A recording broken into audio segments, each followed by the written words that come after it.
How's the drive over here?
It's a nice drive though.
But so it made it a little bit longer, but it also made it clearer inside, so.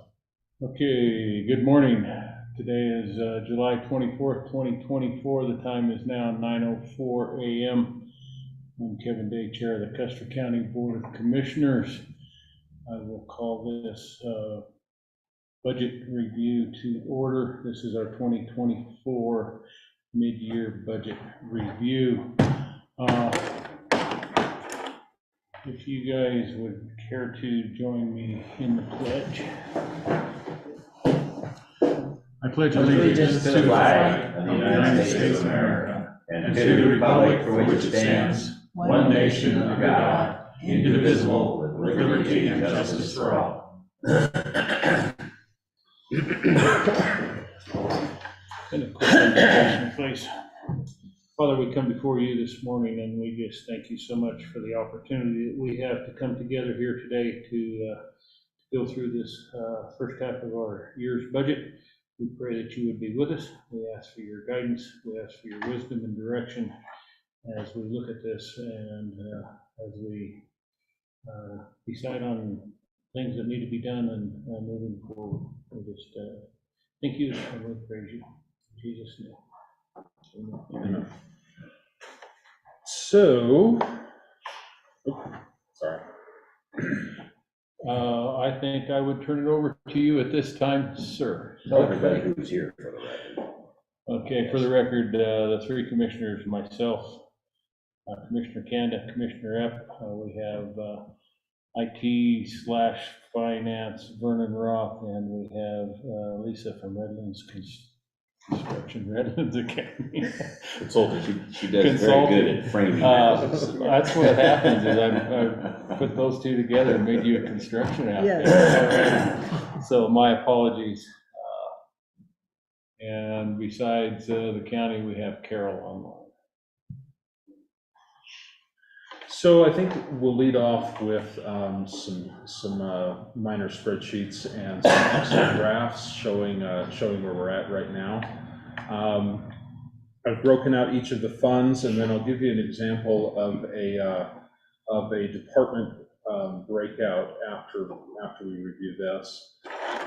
Here on the screen, you'll see that there is there we are.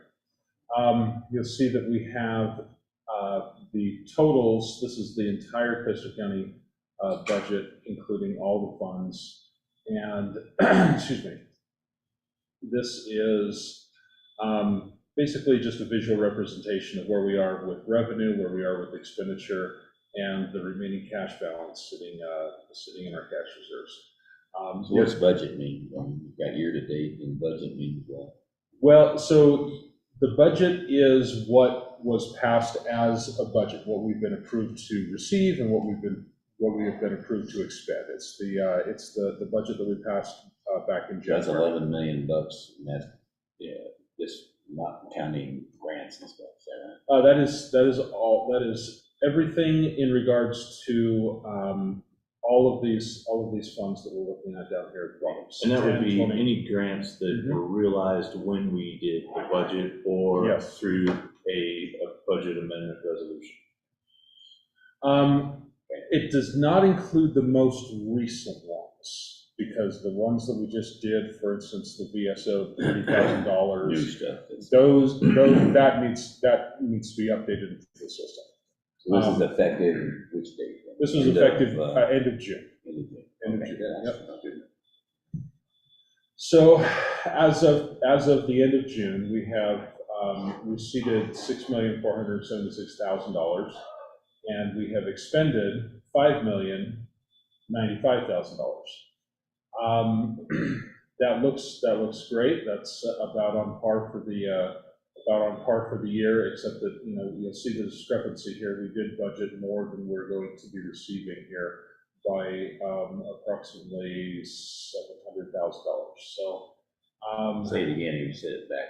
about so we have budgeted $700,000 more expenditures than we have revenue. So so as long as we don't have a balanced budget, we're slowly going into the hole. And we'll see that clearly as we get into each of the funds. Are we expecting any revenues to make up for that before we get in the hole? Not well. We do get revenue. This year we're bringing in 6.4 million, but we're expecting to bring in $11 million worth of revenue, but we're going to expend 12 million. So. Yeah, we expect that. Now, if the 6.5 would double and we bring in another 6.5 through the last 6 months of this year, we'll be $1 million over the $12 million budget. Yep. I don't expect, there's some front loading on both the revenue and the expenditures, and not all money gets spent like coroner's budget. Not all money gets spent. Sometimes the commissioner's budget may not all get spent. There'll be quite a few budgets that won't get spent. Next year, when we start on 25, that's already the top of our list, because we want expenses and revenue to match all the way through. We want to have a balanced budget as much as possible. And if not, maybe the other way on some of them, to start building reserves up again on some of them. Maybe not general fund, but it is where we can probably save the most amount of money. So, and just for a timeline, to put the timeline out there, we're looking at in the next 2 weeks, I will be sending budget worksheets to all the departments, and I want to it's a good point to put this one up. Included in those budget worksheets, I'm going to include a graph like this for each department. It took me about an hour to make this, so it shouldn't be too difficult.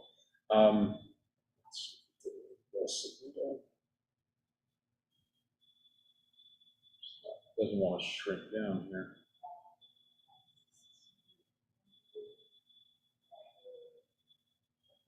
doesn't want to shrink down for some reason. So included in the budget, oh no, did I just freeze my computer? I'm sorry, this is a new computer and I have, CrowdStrike is. oh, there we go, there we go. That's what's going on.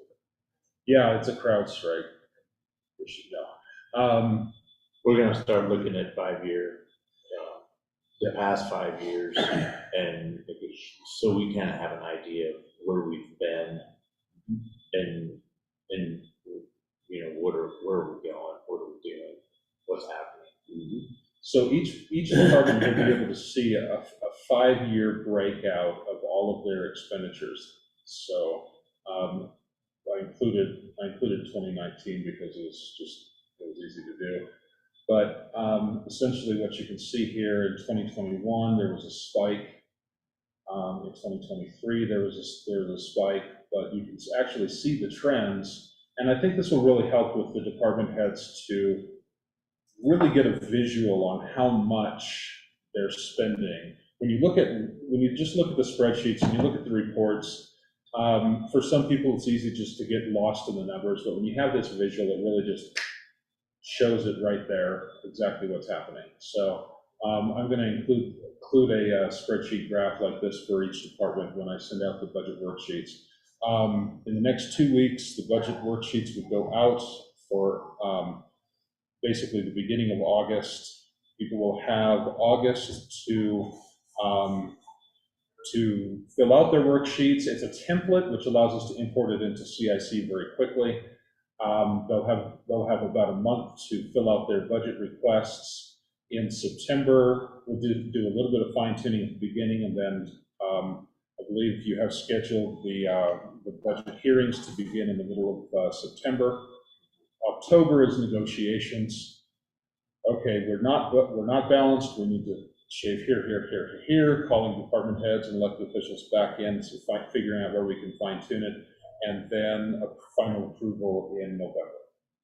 It's kind of the outline that I believe has been worked out, but I just wanted to put that out there. This is the first step. So I want everybody to kind of see where they're at, see where they've been, and figure out where they can go from here. So does that sound an agreeable process for everyone? Yeah, and we'll fine tune that. Okay. But I think that'll be good because sometimes when they're just looking at the numbers and to try to look at the last 5 years' numbers and go, where was I, where am I coming from, and how much, when you look at the sheriff's budget total from 2020 to 21 to 22, I mean, we are close to doubling in the last, we're close to going up $1 million in the last 4 years. Why? When we don't have a jail anymore, when we don't have, you know, why are we up $1 million? Is it because of wage? Is it because equipment costs that much? Is it because we have added equipment? And where is that cost coming from? All of the above. It's wages, it's equipment, it's new contracts that were paid for by a grant, and then the grant expires, and now we're on the hook for them. In particular, that's what I found here. So it's Capital spelled right. Did I spell capital wrong? Capital. It's the state capital. Darn autocorrect. Okay, there we go. And so those breakdowns will also be available. So say salaries, equipment, all of that to the departments and to us as we move forward, or is this basically what we've got, and then if we need to look at it, we'll break it down further? So you're asking me to break out each individual line item in the departments for the department heads? Well, I'm just asking because that you know, like Lucas said, okay, so the sheriff's office is up $1 million. Where is that cost coming from? So I guess if we have those kinds of questions, then we can break it out. Otherwise, it's a lot of extra work, I guess. But they have that. That would, like I said, it took an hour to put this one together in a format that's pretty cohesive, to break out I think 60 line items in each department would be a tremendous task. So if there's an issue, we can look at it in depth a little better, but not necessarily each department. Well, Hold on. in these sheets that you have, I'm sorry, go ahead. Didn't we, I thought each department has pencils and paper, and they got tires, and they got whatever, they got line items within there. Yes. The CIC has that. Mhm. So we ought to be able to pull that up. Oh, yeah. There somehow. But we don't have to break it out manually. we can, but when you bring up CSC and you bring up year to year, you can only look at 1 year at a time, right? So I think you're right. I think we'll get there and we'll have all that information. We'll start tracking that year to year. So once the biggest effort is doing it all at once and starting, let's say in 18, and we said, we're gonna start in 18, we're gonna do this for everything. And we're gonna start bar graphing, adding all the rest after we've got it all built is easier or less time. But for this year, I would say, if we all of a sudden look and we go, oh, wow, what's extenuating circumstances affected all this, then we can go back in and we can do that deep dive into it and we can figure it out and then we can relook at it. But if we don't have issues, we wouldn't necessarily. No, and some of our departments just don't go back that far, right? I mean, recycling doesn't go back that far, so. But It's okay. so no. So I did do a bar graph of an individual department, every single line item, and it's really information overload. The overall picture for this for a department is pretty easy to digest, and then going into the spreadsheets, there's a really clear and defined 24, 23, 22, 21, 20.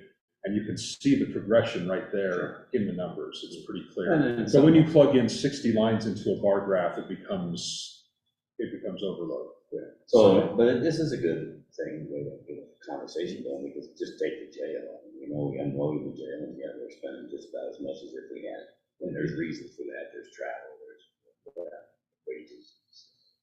And then we can ask that department head to explain. Right. Right. Exactly. Okay. And I included capital in this as well, because each department has a capital line, a capital improvement line, and so we can also track. Is that what that means? Yeah, that's the capital that's the 50 fund. These three, in this one in particular, these three live in the 10 fund. This lives in the 50 fund, and I wanted to include that here because it really is indicative of what each department is spending. We'll see the same thing with the assessor's office. When they were buying that Forerunner, they'll also have a capital line showing their amounts. But you have an overview that shows how they're spending against their budget for the year up to now. That's in this PDF. Yes, not they're running with less money spent than. Just about everybody is sitting at about between 49 and 54%. That's pretty good. So in that regard, we're looking pretty good. Some of them that are a little bit over, for instance, as we talked about before, for mine, I spend about $5,000 or $6,000 in the first month of the year for certain subscriptions that get us through the rest of the year. So if you look at mine and says, oh my goodness, he's at 54 or 60%. The reality is that I don't need to spend that again, and it's going to even out over the rest of the year. And a lot of departments, but if there are unexpected expenses, then we're going to see that when we go through these papers. So let me ask a curiosity question. Mm-hmm. If everything that doesn't happen going along, it looks like everything would balance out here. Mm-hmm. However, there's things we want to have that popped up, like car got crashed or something. And now we got to find the radio tower deal. Radio tower. And so we need to go somewhere and say, all right, how are we going to find the money to do that within this budget? And get some other department that says, well, we did think you needed it, or we need to move the money out of it because it's more important to spend it on the radio tower. Can we do that? Yes, that is absolutely an option. To do that. We have the option to do that. Okay, you have the option to do that. And that means we can bring that department in and As a matter of fact, I have a meeting with all the departments together so they can see it's not just them. And have them understand who's getting it well. Maybe somebody will say, well, you know, don't hit him because I'm not going to use this. And it's more important than that item in his department for the big picture of the county to be spent on. And we've talked about that. The bad thing is if we have all three commissioners, right, it has to be open to the public. But we don't have to. Initially, what should happen, the commissioner like you ought to have that big budget review. And then what you do is come to the board with recommendation. Here's the options. Here's what we saw. And here's how it plays out. Here's my thoughts, your thoughts, Yeah. and the team's thought of what it could be. And that would be a nice, I mean, that's what they do. You've seen it probably. And I'm fine with doing that. I guess I didn't know how you guys felt about that because I wanted to have all the department heads and all the elected officials, like at Kirkpatrick's roundtable, and we sit there and we go, this isn't the budget. The budget is all of us sitting around this And table. that's exactly what happens. The vice president of the company or the commander, that finance department goes and gives it the initial, not making the decision for the county, right, for the boss yet. Yeah. But you gotta put something together for the boss to figure out what's a good trade to make. Well, if you guys are okay with that, then I'll get those, I'll start getting That'd be those great, scheduled. because then we can have that, and then when we get everybody in, then bring everybody back together to talk about the options with the board. And we do want to go balance this. We want to start looking at the balance. We don't want to look at bring in less revenue than we think our expenses are. Sure. Right, you're getting that. It doesn't look good. No, so. So from a finance perspective, that is probably the most appropriate way for moving forward. We have already we pulled $45,000 from, or how much was it for thin air? 45 and 50. We pulled that from the fund balance itself rather than individual lines. We also pulled $67,000 for the sheriff's office. Yeah, so if we take the information that we've got that we're going to be looking at here today, we can say, all right, this department maybe doesn't need as much here. So that would be the appropriate way moving forward. So green eye shades and the smoke-filled room at Kirkpatrick. Go through it and then come back and smoke. Yeah. All right, shall we move on? So let me move this one out of the way. So that's overall. So this is overall, yes. Okay. So let's take a look at the 10 fund. The general fund, which of course houses the majority of our departments and offices. Right now we're sitting at a revenue of $3.8 million with an expected budget income of $6.143 million. We have an expenditure total of 2.7 million with an expected budget expenditure of 6.3. And you can see that here that we're sitting about halfway in our expected revenue, and a little bit higher in expected revenue and a little bit lower in expected expenditures. Now, when we get into the detail, we're going to see that some of those are going to be paid for, towards the end of the year. But all in all, the 10 fund is looking pretty cohesive, running less than 50% of expenditures and more than 50% of revenue. Now, the type of revenue is going to change because we've collected most of our taxes at this point. Excuse me, but we're now going to be collecting more sales tax, use tax with constructions picking up. So the numbers are pretty indicative of what they should be. So nothing frightening here. Once again, the bar graph just kind of illustrates everything. This is going to be our cash reserve. It is our largest cash reserve, and of almost $7 million. And if our revenue coming in is this year we only dipped into our cash, or budgeted to dip into our cash reserves, basically 200, or excuse me, yeah, 180,000 right there. So it's not terrible. We should, when we start looking at balancing the budget, crafting the budget, we should keep an eye on that number very, very closely. So Road and Bridge is a little Tell you bit. what, just to, Yes, sir. before I forget the idea, just because people will be, everybody has a right to pull this up and look at it. Nobody knows what a 10 fund is. Okay. Just get the habit of defining it. Okay. The 10 fund is the general fund,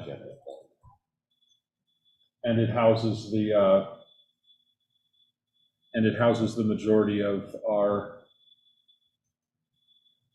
departments and offices. So, for instance, the commissioners, planning and zoning, clerk's office, sheriff's office.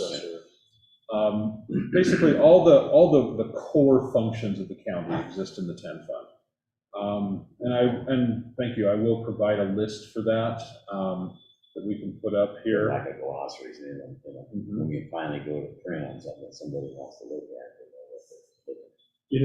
Vernon, Yes, this is just a thought, people talk about wanting to come and see the books. I think, in the commissioner's room, if we could have the 3-month budget review, Okay. hard copy, the 6-month hard copy, and the 3/4 hard copy. Okay.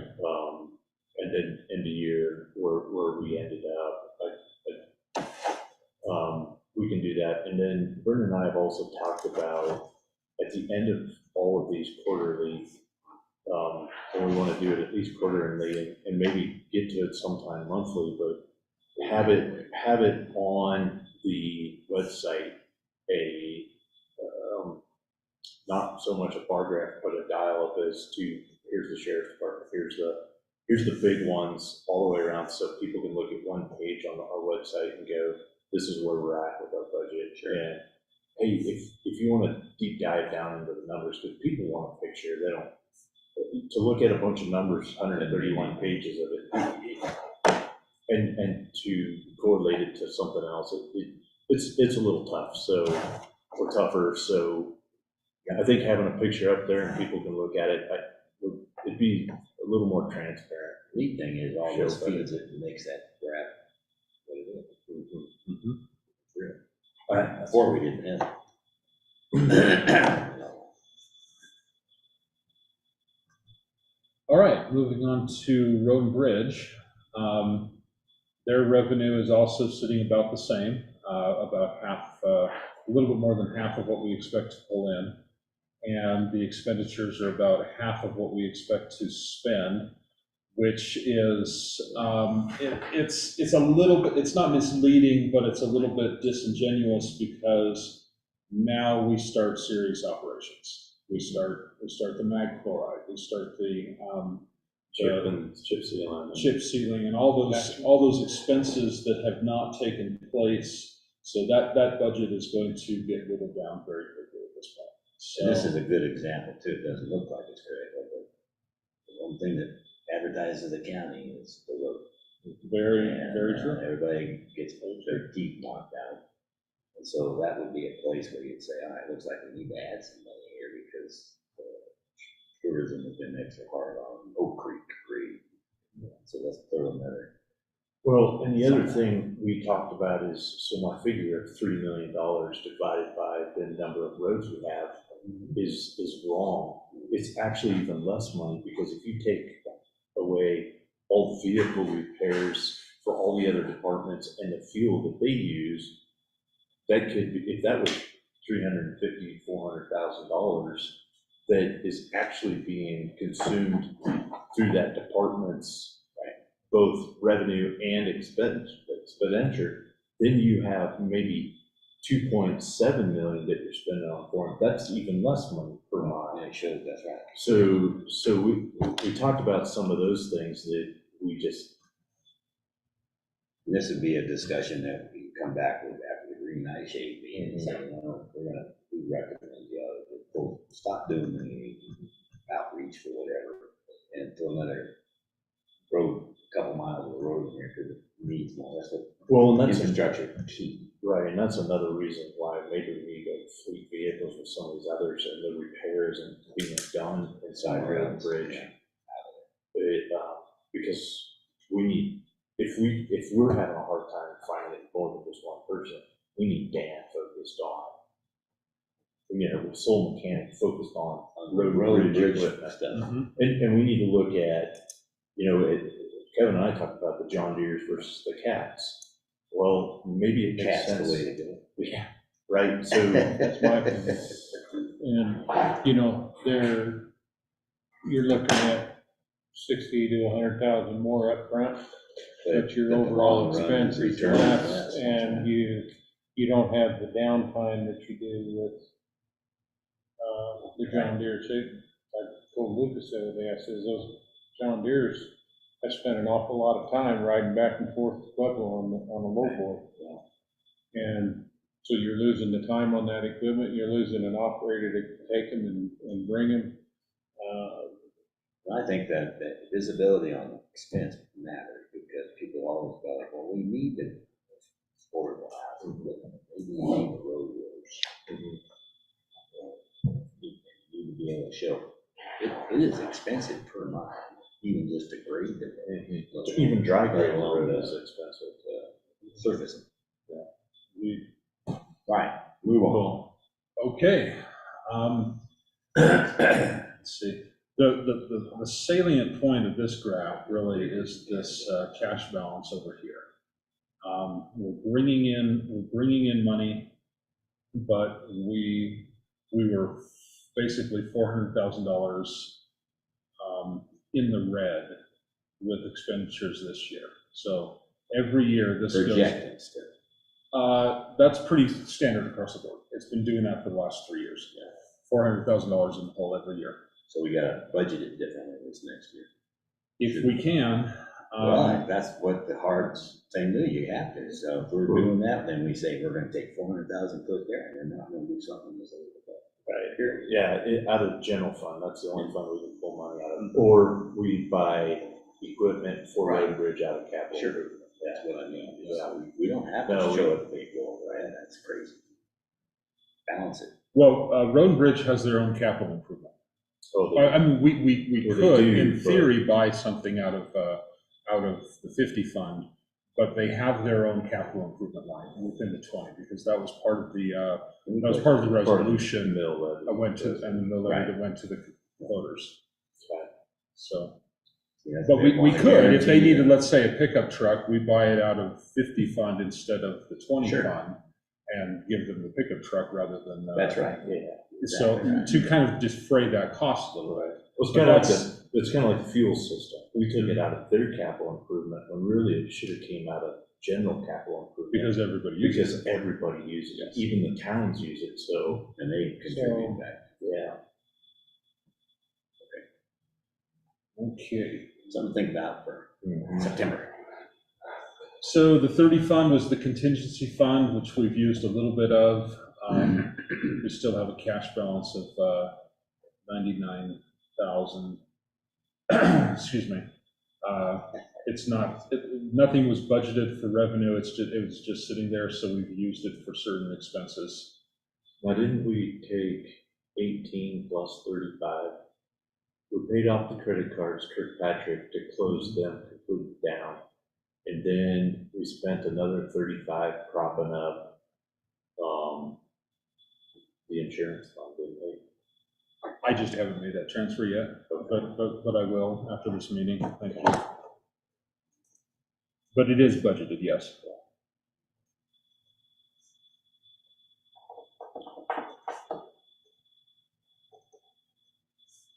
And this is a mill levy line item out of the general mill levy. So if we wanted to put a half mill levy out of our total general mill levy and put money back into this, we could do that, but I think it doesn't make sense because we can transfer money in there and out of there at any point in time, so.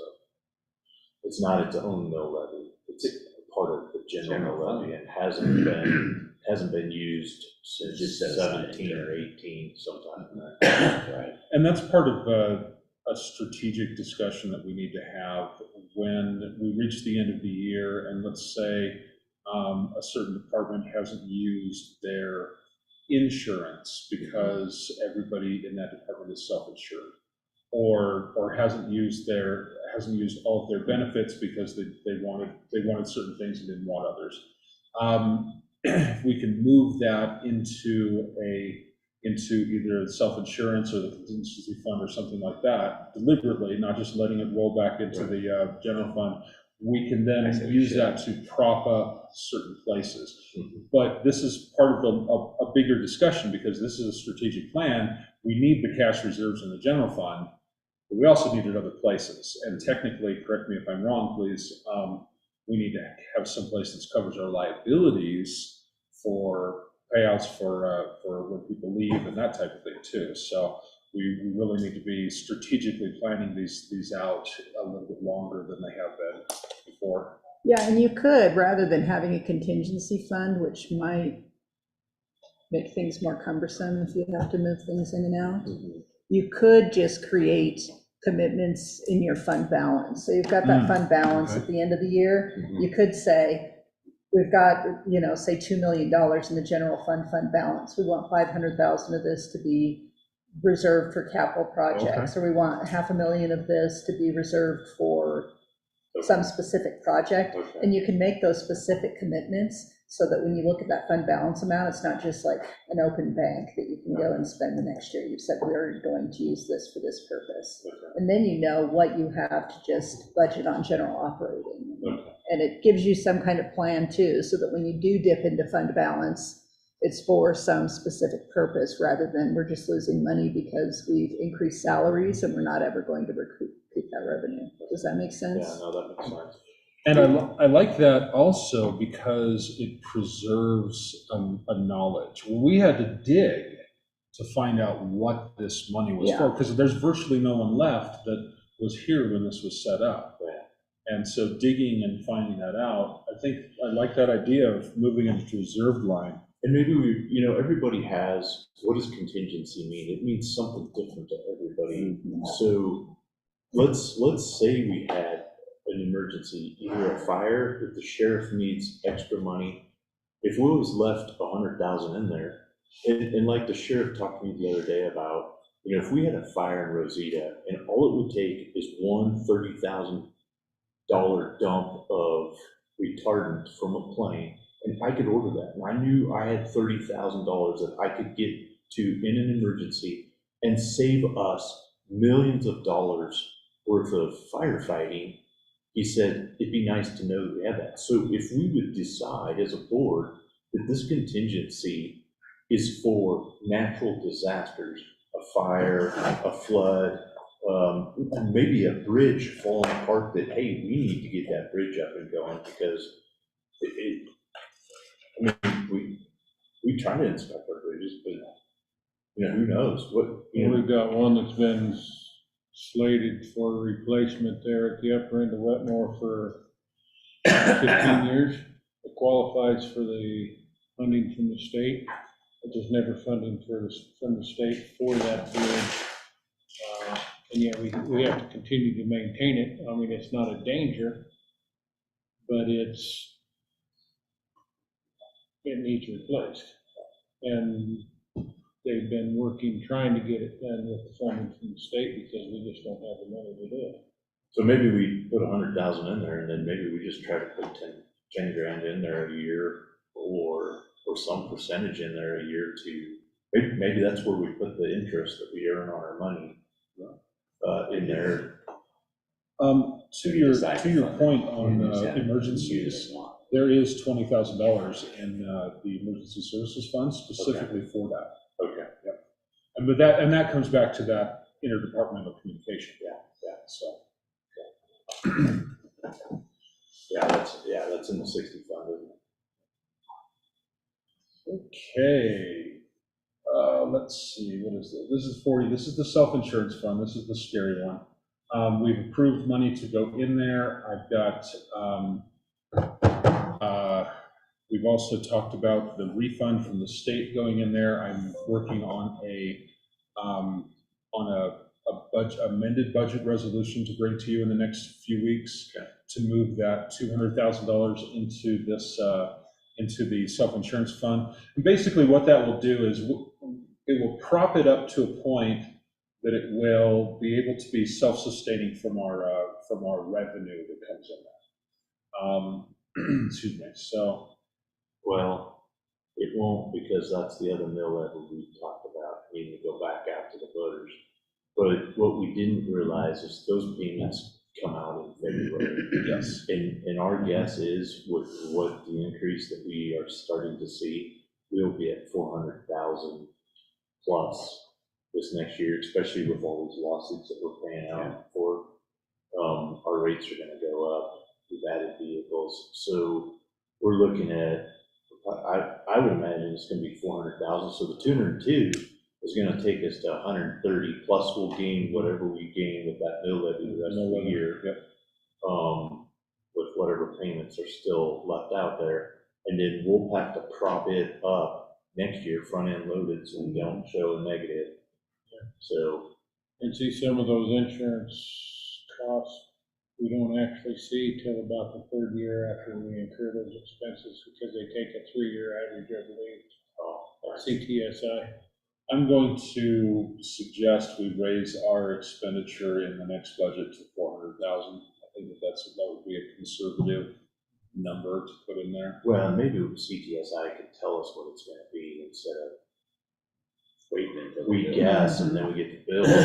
Holy crap. And you know, that information may have been conveyed to us and I just didn't find it. True. And you know, with the previous finance administration, it may have been there, but we'll reach out to CTSI. I'm making a note for that. At the very worst case scenario, it may be available at the winter conference. That's after our. That's too late. It kind of all depends on, I mean, that's a number we can always plug in and we'll have to see what the state does this fall. Yeah. For tax certificates and mill levy sets. Sometimes it feels like an episode of South Park. That one's a hard one. That one's a tough one. But that cash infusion of $200,000 will really help us. But at least we won't show in the red anymore. So And that's coming out of that. it's state refund that we got April 15th. So we got so much money and somewhat to all the different entities. We got 202,000. Yeah, 202 and some change. So.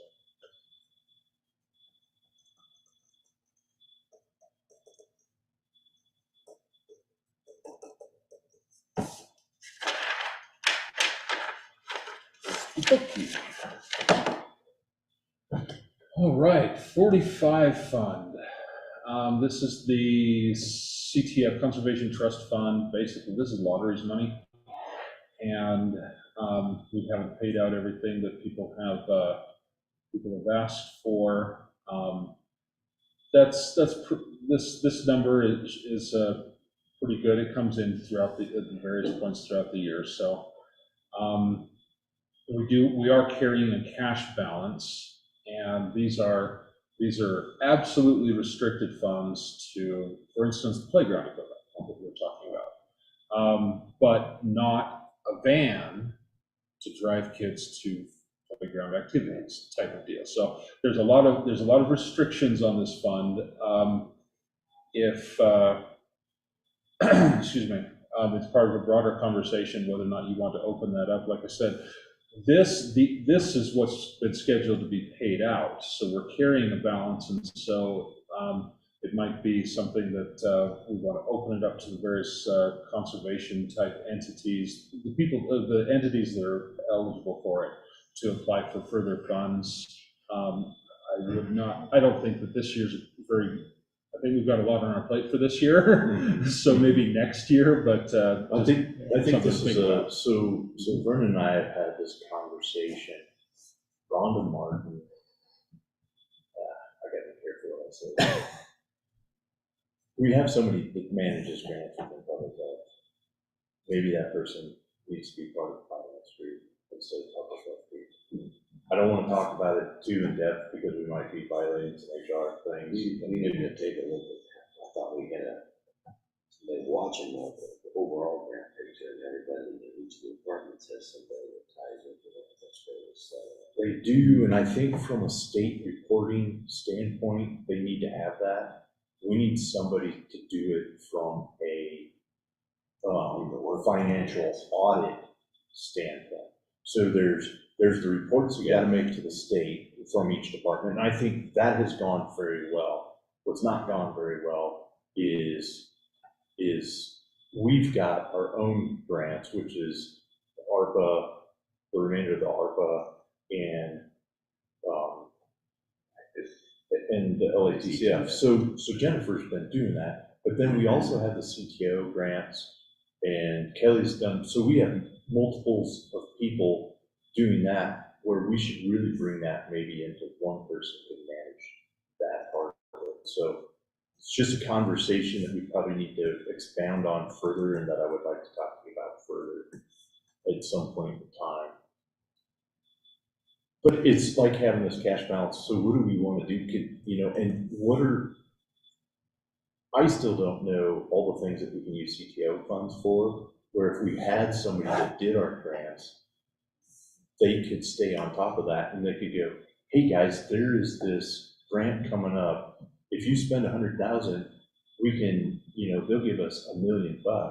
Maybe we can put a youth center in, maybe we can put a community center in, maybe we can, and I don't know what those things are, and I don't want to get down in the weeds with that here. What have we used it for in the past? It's not fire mitigation. I don't believe CTF is fire. Parks. It's Parks. parks. It's It's open areas, it's parks, to Bobcat beautification. Council, Bobcat Group. It's not to be used for like building maintenance. It's Right. mainly for the outside beautification and upkeep of open areas. Would be probably the short definition of that. Probably. That's probably the most overall broad range. So, anyway, we can talk about it. Yeah. 50 fund, moving on to the 50 fund. This one, Which is. I apologize. The 50 fund is going to be our capital improvement fund. And it's basically where, what's up? I apologize, before we get away from that CTF, it has not been advertised well in the past, but we put that out every year. It's generally been the same entities that come back for that year after year, so this coming year, we could probably advertise that better to get more response for applications of that money. So that might be a note you would want to make. I apologize for bringing us back to it, but That's what we're here for, sure. that's, So who should do it?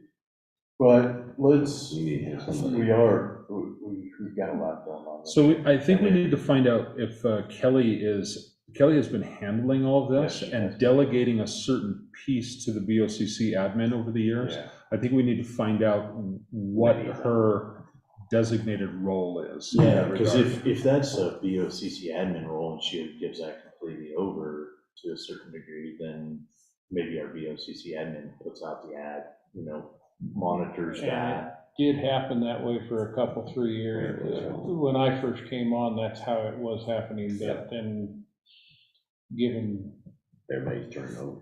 current circumstances in the near past. So let's get it back under control. And I heard that Tom Flower had a bigger picture of, and that's why we were carrying a balance and we were building up a reserve in there, is that there was a bigger picture to what maybe we could do. So I haven't dug into, I haven't found out what that is. I'm curious, because if that could be used for a bigger facility, maybe that's what we do with it. I don't know. I'm just spitballing here and trying to figure it out. And I don't know if it can be used for, you were mentioned community center or a something match like on a that. grant or something. Yeah. I don't know if you could use it for that. Yeah. I That don't would be either. a question we need to have answered. Somebody needs to answer. So we'll keep digging into it.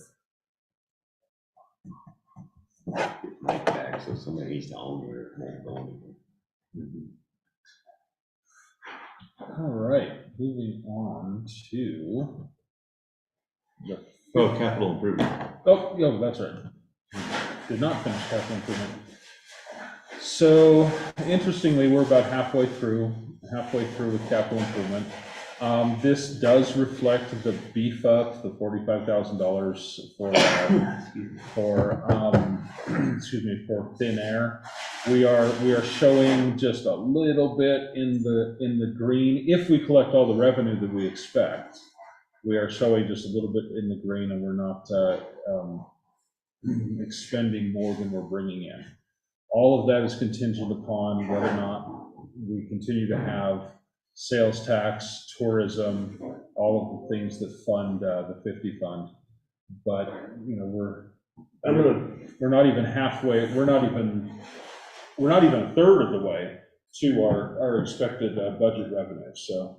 So this one is probably the one that I spent the least amount of time in it when we prepared this budget.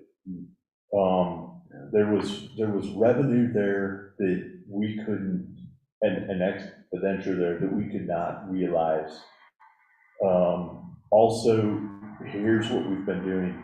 We assumed that we're gonna pull in 350,000 in those building fees, and if we don't get them, we should really be a year behind or a year after, and we are currently the year. So if we project that we're gonna make 350,000 in those excise fees, and we spend 350,000, if we don't make that 350,000, we are going to have to take money out of general fund to prop up capital improvement, and I don't think that's a good look. I don't think that's a good thing. Well, we need to look at what needs to be projected to be improved and what timeframes that we project in. Well, what we should be doing is taking this year's amount of money that we pull in for sales tax and that stuff, and we should be using that for next year's budget. So then we know, because this is what we pulled in last year, so we know what we can spend this year. What we're doing is, we project that this is what we're gonna pull in this year, and we need to know what's there. So we'd have to roll, in essence, we'd be working a year in arrears and have to have that money to roll over. Yeah, the revenue should be a year in arrears, absolutely. And what I can do as we're crafting this budget is I can look at the revenue for '23 and say, okay, let's use that as a reference point, a touchstone as we're crafting 24, or excuse me, what came in 23 and use that as a touchstone for 25. Although we're behind this year from what we were in 23 and in 24. Yeah, it gets, it's swimming around in your head, it spins you around, but we have had unexpected expenditures. We were better. I think we were sitting at around 95,000, or excuse me, 950,000 in expenditures, but we've beefed up that budget to cover unexpended And you should, expenses. because things happen, like Yeah, the wind blows the hangar door off, or Right. a garage door like that. Because that's where the new building for the tower, or the new radio equipment for the towers, the repeaters came from as well. Also vehicle. We also Vehicle. moved, have we done that yet? Well, I think we make a note of that. Now, the generator and the AC units, those were budgeted, but they also come out of that fund. They do.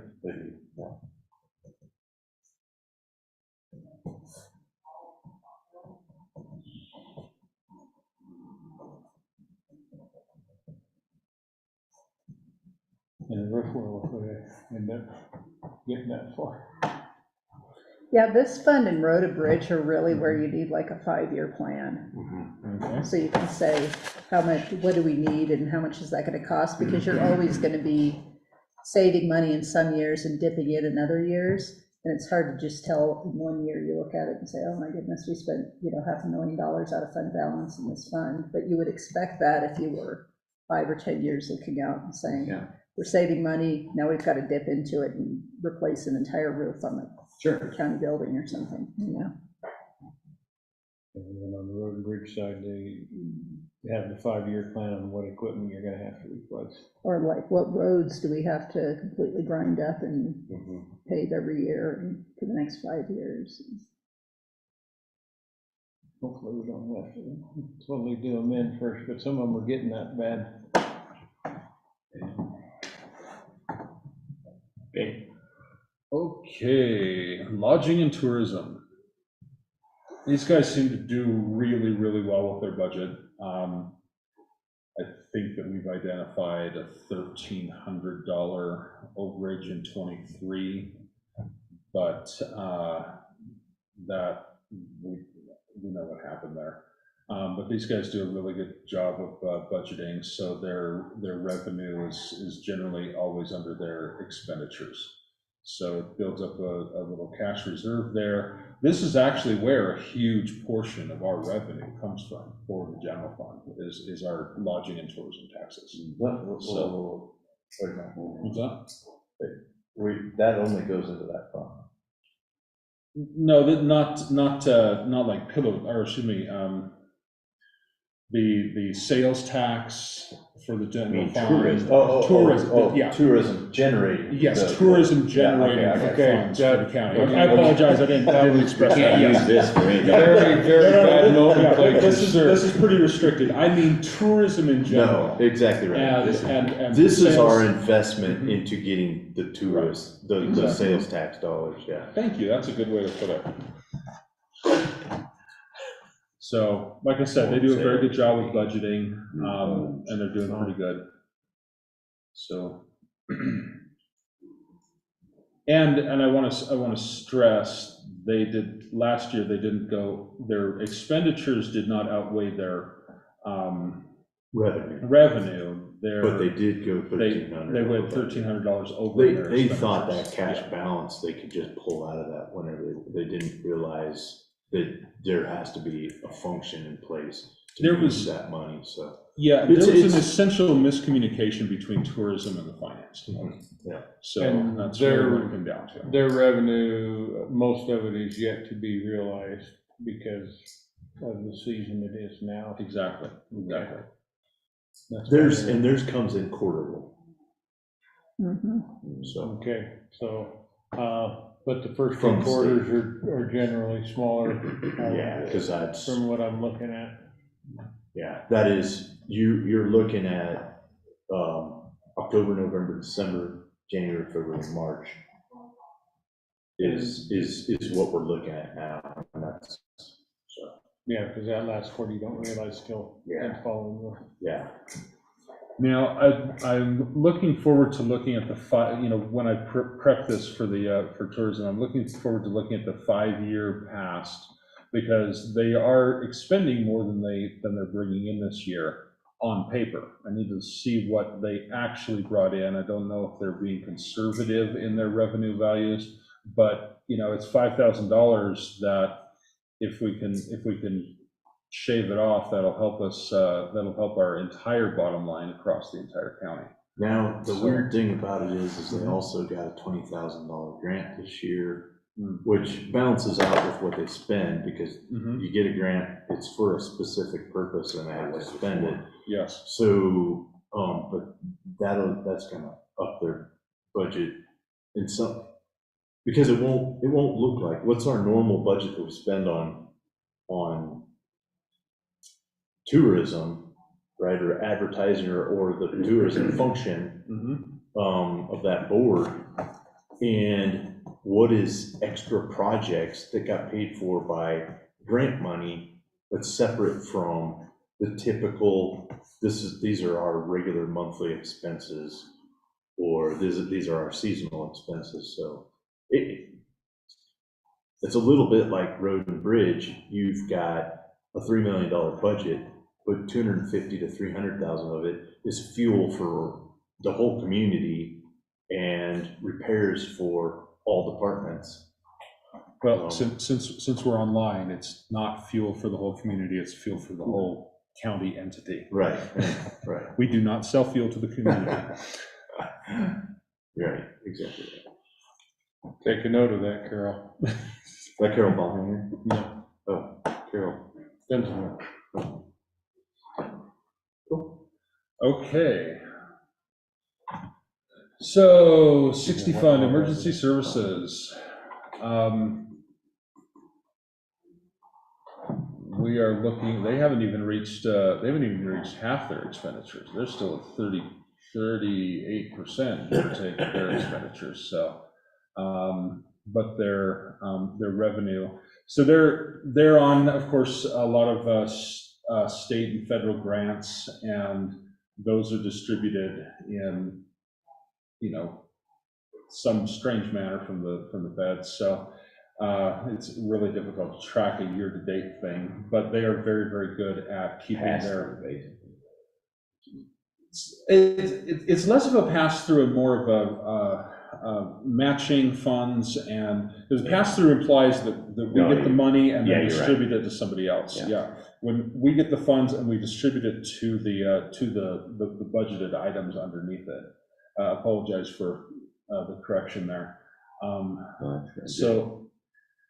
But our expenditures are pretty low, but we're also looking at new fire mitigation projects, and we're in, say just entering, but we've had 4 fires so far.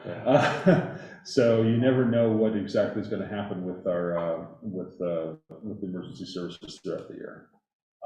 But this budget was almost completely balanced. It was less than $2,000 off.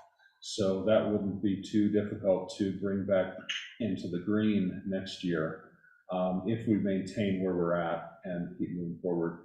All of that is dependent upon revenue. Most of, I want to say about, 30% of their budget comes from state and federal grants, but they are very good at keeping on and making certain that they apply for those reimbursements. So when I say grant, I mean it's all encompassing generics. They're reimbursements, they're projects. Some are 50, some are 25%.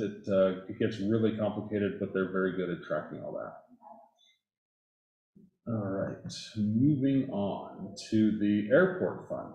Now this one looks a little strange, but basically they spent $33,000 at the beginning of the year that was actually invoiced to 23 and had to be moved back. So it looks like they haven't spent anything, but the reality is that I can give you a better breakdown of that.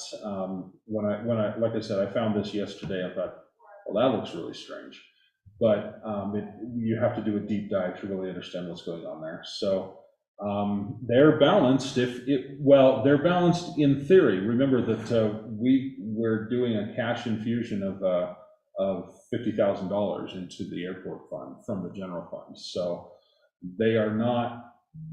On paper they have a balanced budget. In reality, they are supported by the general fund. So it's something to be aware of, and we can look at that in particular when we get to that in the sheets. Yeah, I'd like to look at that a little more. Okay. And that 50,000 is indicated in that 96.8. The 93. 93, 280. 96 is the red. Well, no, it's in here. Right. Yep, it's right there. Pat me on the back. I will. I don't want you to hurt yourself back more than I did already. It chokes me up, though. And then lastly, we have DHS, who, everything goes smoothly. They are in the green as well. So they have not expended they have not even reached half of their fund expenditure yet. How much of theirs is state infused, and how much of theirs comes out of? A lot. It's mostly state. Probably 80 to 90, probably at least 80%, I'll bet is. I think all we're doing is buying the electricity in the room. I need to do some research. Yeah, the before I salaries answer take a that. big chunk though, so. I've seen, the last time I looked at it, I could verifiably say that 40% of it was state funded, but I believe that it's a lot more than that. So if you give me a week or two, I can give you the exact numbers on that, excuse me. But I Or would we say- might see it in the papers. Right, we So might see I'll be able to papers, see it. but let's, maybe for the 3/4 review, we have that as an added, Okay, just because we forget so much from, we said that too, Vernon and I have made this comment, we approve the budget, we go through all this budget, and we get all this information, and then we get to the budget about March, and we're like, okay, what were the notes that we took on this? Because I don't remember who's making what, or why did we do this? And so Well- we want to put together some better notes as to why we did what we did in our thinking at the time. Because I think it's sometimes, have it embedded in it, because it's too hard to remember all the reasons why we did what we did. Because we'll sit here and take our own notes, and like you say, 3 months later, you're looking for those. Yeah. Honestly, it's almost like we need a BOCC admin here taking notes and plugging it into a workflow management tool that is then distributed to all of us to make certain we all stay on the same track. Well, that's what we were trying to do. We'll get there. Well, I'm being facetious. I'm making the notes. I'll plug them into my workflow management tool, and I will email you all of the notes after our meeting. If you end up using all your paper, I can give you another one. but- Well, I have this very cool workflow management software that these two have seen, and they love it so much they want it themselves. No, I'm kidding. But it's a very Do we valuable have to tool, pay and for it it helps. separately, or see Oh, how it's It's free. Oh, It's free. It's pretty neat. So we have reached the end of our graph slideshow. We're looking at hours on this. Let's go into Lisa's, Okay. let's take a break, actually, quick break. All right. And then let's Okay. go into Lisa's presentation, and then maybe we need to pick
All right, we're up. Time is 10:17 a.m. We are reconvening our budget workshop. And I believe Lisa is up. Okay. Oh.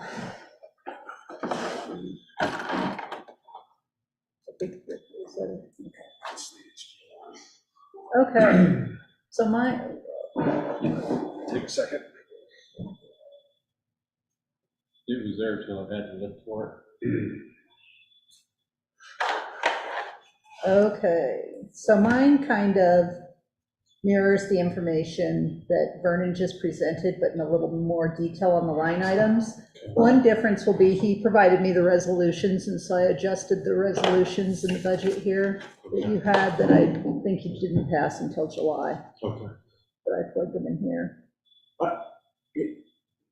Investment income, that's the, And those are upside down. Investment income should be the 197,453, and that's what you're getting on your investments for the first part of the year. I'm not sure how much you You're have sitting in saying Colo Trust. this number should be here, Yes, and this number should be 197. here. And that 252,691 includes that property tax reimbursement amount of $202,000 that you can use for other things. So that's 252 is other income, the 197 is investment income. I think this interest here,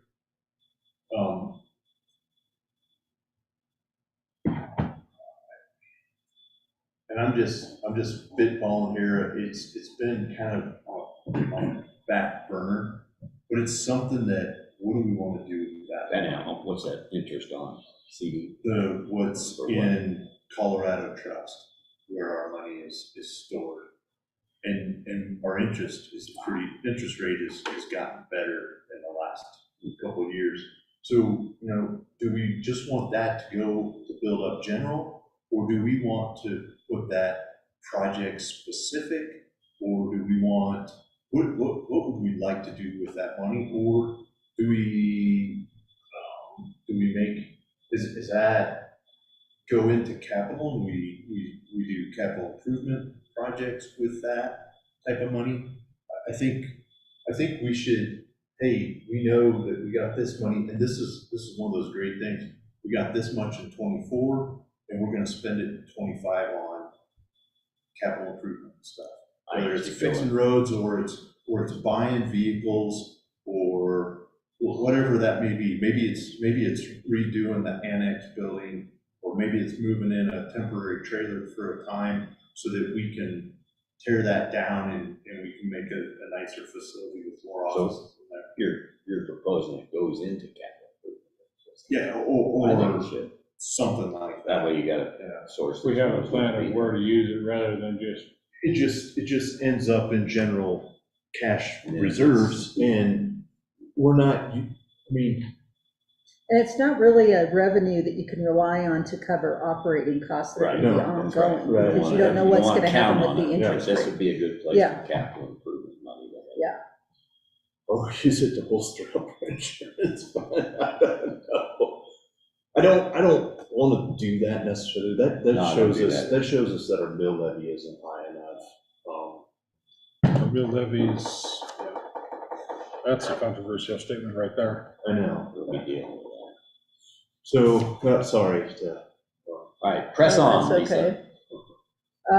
So what The I first thing have it here, says is you got a neat chart that has a mistake in it. So- yes, yes, I'm humble Now- enough to now point pick out it up my from there. errors.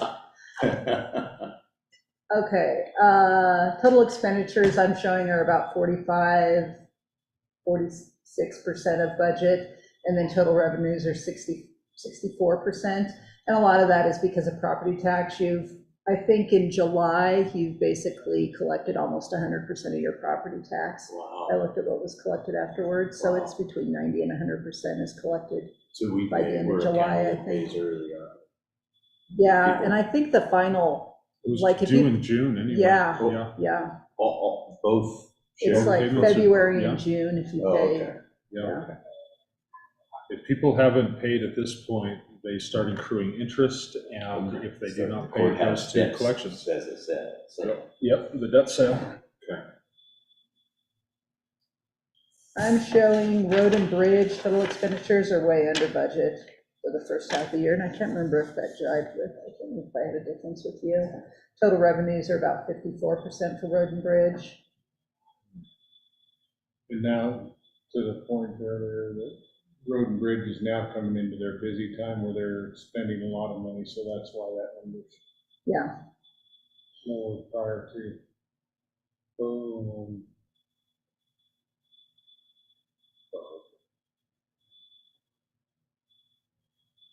and if you're short-handed or short-staffed in road and bridge, that will artificially keep those expenditures down too. Human services. I think this is about what Vernon had as well. I think there's a reclassification entry that needs to happen in human services. Most of this difference is because of the property taxes, actually, that have been collected. It won't be collected going forward, but there's also some reclassification that happens based on how they adjust for their revenues and expenses every month with their settlement with the state of Colorado.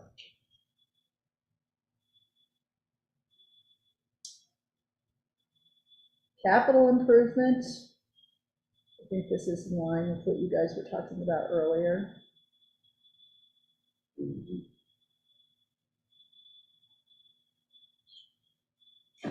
Self-insurance fund, this is also in line with what you were talking about earlier. You're way under, the change in net position is $126,000, and you budgeted for dipping into fund balance by about $25,000. And you might still have some reimbursed expenses coming in, I would imagine, but. Government's going on, so. Oh, are you serious? Oh. Government. It is so easy to do on these things. Yeah, it is. Typing and you're moving fast. Fast, and one of them moves faster than the other one. Yes.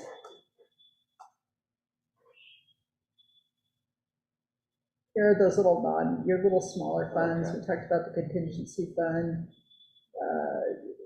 conservation trust fund. These are generally very restricted funds too. All of your little special revenue funds are pretty restricted to be spent on a specific purpose. For whatever revenue you're bringing in, that's pretty much what you have to spend your money on.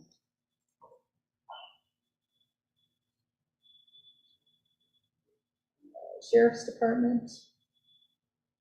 I think there were I think I recognized the budget changes in the Sheriff's Department too that you have in the resolutions for July. So you moved some money from, I think it was from jail into patrol, which made more sense. There are still, when I was going through the general ledger detail and looking at the jail expenditures, there still are a lot of expenditures that probably need to be gone through in individual line items, because you just don't have that anymore.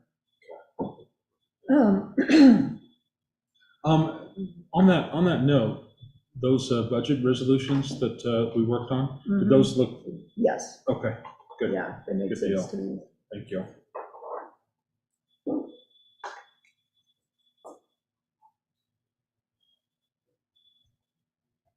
Then here are the departments, this little tiny one that you can't see.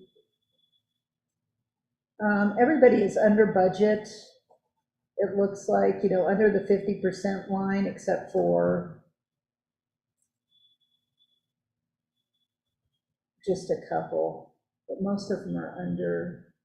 IT expenditures, as Vernon mentioned earlier, is at about 60% of budget, and that's because all those expenses, a lot of them are front-loaded at the beginning of the year.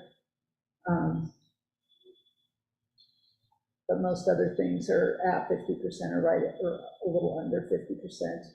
Elections are only at 35%, for example, but you're going to have all of those costs show up in the next 3 months.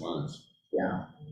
Well, we just finished the second election, so we'll have, that would have been, those funds, or those expenses would have been realized in June, so we probably don't have, or excuse me, realized in June, but recorded in July, and so we won't have that until the end of this month. Sheriff's Department? Sorry. I think I had that. Let me see if I can look back. I just kept here separate. I separated that one out. because it's a bigger department, so I just pulled it out. So have you got any issues, Lisa? Have I got What any you see. issues? Yeah. No, it does feel like as I go through things, especially the credit cards, which I'll talk about too, and update you on where I am with that. I don't know if you want me to do that I can do that after we get through the detailed stuff. But it still feels like everybody's still trying to put out fires instead of looking forward. And I think if everybody can look forward and know exactly what their goal is, then I think that's the biggest problem, is just having some kind of policies and procedures are the biggest deal. Having defined roles for everybody, especially in the finance department, knowing who is in charge of grants in every department, that helps. Knowing who is charged with reconciling every single month and making sure that gets done, and having specific dates of when everything is done. I think that'll make a difference. But it's really, I think everybody's working hard to get things straightened out right now and cleaning up past messes, but when you can move forward, then I think it'll be easier, if that makes sense. And most departments, if I remember right, have been more than willing, they want the training, they want the help. Sheriff's Department has been, and that's a big budget, that one's a little different, more difficult, because he is an elected official. Well, and they were asking for help initially, but they didn't get it because the Kabuki Gas CIC was doing, so they tried on their own. Yeah. And this, we were very decentralized with everything from HR to finance. And when they are somewhat the hub of the wheel, or those two departments touch everybody else's departments in a very intimate way. I mean, because you're dealing with the personalities or the people's, the staff, and then you're dealing with the finances of the mechanics of that. It's got to be one big group, and you got to work together as a group. You can't be siloed, And I think that's, like, the county is very decentralized. You don't want it to be too decentralized where you have like just the administration office dictating to everybody else what they have to do. But you have to have it centralized enough so that everybody looks to the finance department as a service that's provided to their department, and they provide all the information to them, and then there has to be communication that comes out of finance too. It says, this is how you're doing with your budget, and asking questions and giving updates. Because if they're too decentralized, then they're just charged with accounting for their own stuff. They become siloed, and they might not necessarily understand how to do it correctly. Audits. Yeah. And speaking of audits, I'm comfortable that we're going to be. Did we have to ask for an extension? We didn't ask for an extension. No, we are going to be asking. Can we do that? Because I Yes. thought we did it last year and we can't do it years ago or something. I looked that up to make sure, like, if you have because you had a qualified opinion, can you get an extension? And there's no rule out there. You can get an extension if you're just issuing. Even if you had one the year before, No, you can get an extension every year, I think. If we didn't file 1 year, Then I we're not think you would. allowed to extend. Yeah, that's for sure. And basically, and if you don't file by your extension, then you get your taxes turned off. So we're just, you haven't talked to anybody about that. You're saying that you looked at the regs and the statutes and the. Yeah, I looked at the state auditor's office. You just don't want to be caught. Somewhat of that conversation has been taking place in Florence with the fire department down there, who have changed auditors this year, but they have filed extensions for Every year. 15 years. And their auditor shows up late, their auditor didn't communicate, and they are always getting 1 to 2 extensions. So is the extension good through September 30, or is it June? They have 60 days from July 31st. We're trying to still meet before that. And it was actually really close. Sam really wanted to be done, but he said rather than rush it right at the end, he suggested he said, we'll do the extension and then have a full and complete proper audit to present to you, rather than rushing right at the very end. Yeah. We're going to actually go down and meet with them probably in the next 2 weeks or so and discuss some of that. Because this is sort of taking time to go through all this, and the departments need to be playing into it, so that we keep, ideally, you gotta be able to turn that audit ready by the 1st of March or whatever. Mhm. Well, Yeah. I think what we want to really do for next year is, now that we really know, and he's taking good notes, you know, we really have her, Lisa, on contract through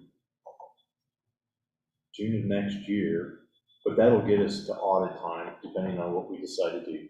But if we think about it, 24's audit, we will be so much better prepared for than we were 23's audit, because we were scrambling to get 22 finished out. We're scrambling to get 23's, and did we started 23's audit before Memorial Day? Sam DiNardo could not remember a time when we had started the audit before Memorial Day. But what our plan is March of 25, or April 15th of 25 is, we're ready, because Sam DiNardo isn't gonna have time until after personal tax day, so 15, 16, 17. We're ready by the 15th. It's all set here, Sam. As soon as you can get up here, you're ready. And that's why I asked questions, this helps prepare. Yeah, if As well as you give do, us insight on how to spend the money. I just want to make sure that we're making, everybody's contributing, because they understand they're not sitting there like birds and nests getting fed. Yeah. Waiting for somebody to tell us. And I think, you know, Vernon, you can correct me if I'm wrong, but a lot of the staff don't know what they need to have ready for the audit, and they're getting more, now that we haven't had so much change in our staff, if we can keep that to a minimum, but if changes happen, we can get them ready for, hey, the audit's coming up, and this is the stuff that we have to track every month. And with her going through and reconciling our cash and reconciling our payroll, make sure our 941s are getting filed correctly, and we do all these things through the year correctly, then our paperwork for the audit is more in place where it needs to be as well, so. yeah. And all that is stuff, everything that the auditor wants from you at the end of the year are things that you should be keeping track of anyway. Like that should be just par for the course, that you have all the leases at the clerk's office and she's able to access those, or you have everything reconciled on a monthly basis, because that's what you're using on a monthly basis to make decisions. Like if you're saying you need to adopt a supplemental appropriation or wondering if you have enough budget, if everything's wrong in your finance, then you don't know anyway, and you're making faulty decisions. So all that stuff is just stuff that's going to help you manage yourselves better as well. Because the audit shouldn't turn into like a 6-month endeavor that takes up half your time. And we shouldn't be sitting here scrambling around trying to get information like we have Yeah. every So year. every department,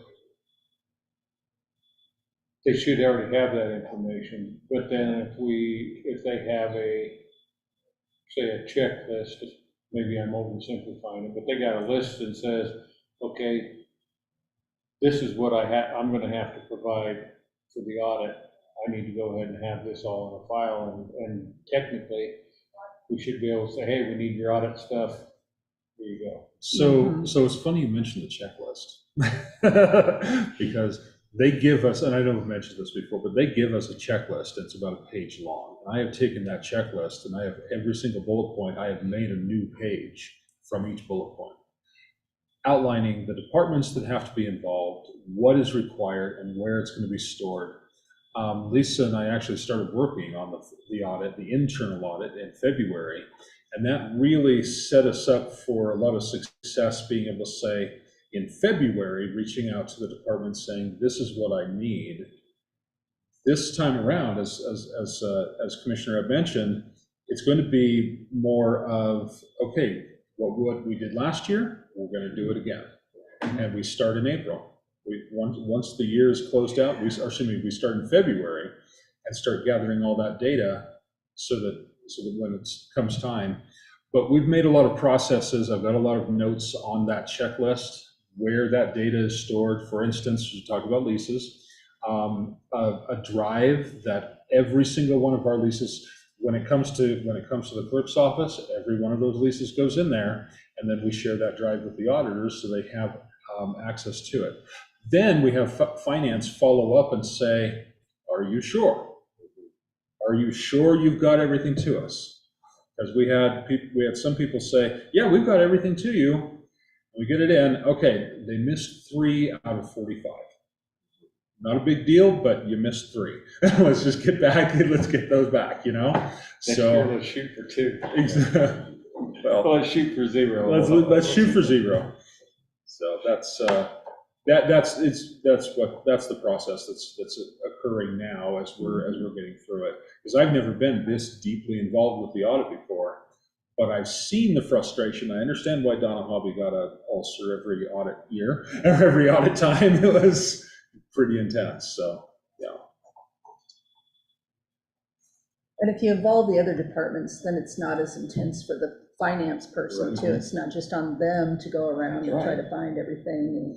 Well, and that's, now that we're starting to centralize some of that stuff, we'll have better control over that. Departments have to know they're accountable. That's their job. Yeah. It's not just finance magically gonna look at all the budget and remember it all by themselves. Right, and we're not gonna do it necessarily for them. We can't do that because otherwise our finance department would be as big as every department head. I think part of that is education, because I think a lot of the departments don't realize That's right. the magnitude and the importance of the audit. That's right. And so then when finance has been reaching out, well, why do we got to do that? I mean, we did our budget, and so I think making them aware that they're an integral part of the audit, and that every year those documents are required, and they are part of the process. And so it's not finance reaching out, it's us reaching out, because we have to have that. And if it's part of a monthly reconciliation process too, then people are mindful of keeping track of invoices and grant agreements and stuff. If it's once a year that they get this list for last year, then they're like, oh, what do we do with those? You know, who had that in their email? How did we do that reimbursement request? And then you have to go back and find everything. It takes 4 times as long as if you were reminded on a monthly basis and just track that stuff at the time. And Sam DiNardo, he was here quite a bit, and his big things were monitoring. He says, you're not monitoring. He says, and then the second thing is, everything needs to be ratified through the board, from a $100 donation to Posse to somebody giving a vehicle, whether it's a vehicle or ground or whatever it is, that needs to all be ratified by the board, brought through the board, so it's able to be captured by the finance department, the HR department. You guys are, hey, because $100 given to a specific thing becomes a restricted fund, and finance needs to know about it. And then any lease, any grant that's applied for and gotten needs to go through the board so that it's monitored. It can be monitored and it can be accepted, because if some department gets a grant and they go through that grant process and they're doing this all, and finance doesn't have it, well, then we could get another ding, because we've seen money that's come in and gone out, and where's the paperwork for it? Had to report it to the state or to the feds, or so. It also gets memorialized in the minutes when it comes through the board. Exactly right. So you can look back for the year and see, okay, this is everything we should have had. Does this match what we've accounted for? So. All right. All right. Is that the end of yours? I think so. Okay. Yeah, you just It want to wasn't a share lot, it it wasn't, those were the, yeah. Okay. It wasn't a lot different than what Vernon had. Oh, I'm sorry if I doubled up. Oh, that's okay. No, I think it's good. Yeah. Look at it different ways. All right, based on all that, and the other discussion, where would you like to go with as we go through and we look at the actual sheets? I can actually pull this up on the screen if you like, but it might be easier to see it on your screens. Put it on. No, let's pull up on your screen, but. Okay.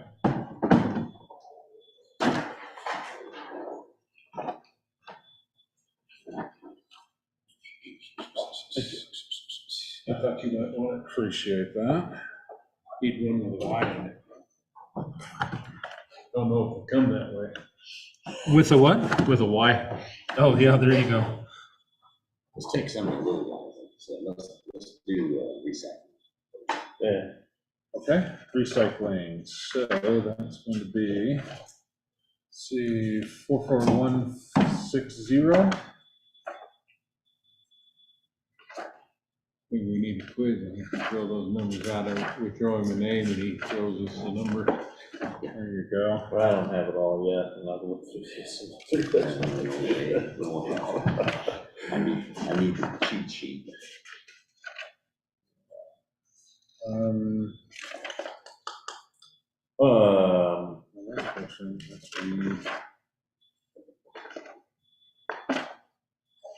Sorry, that was incorrect.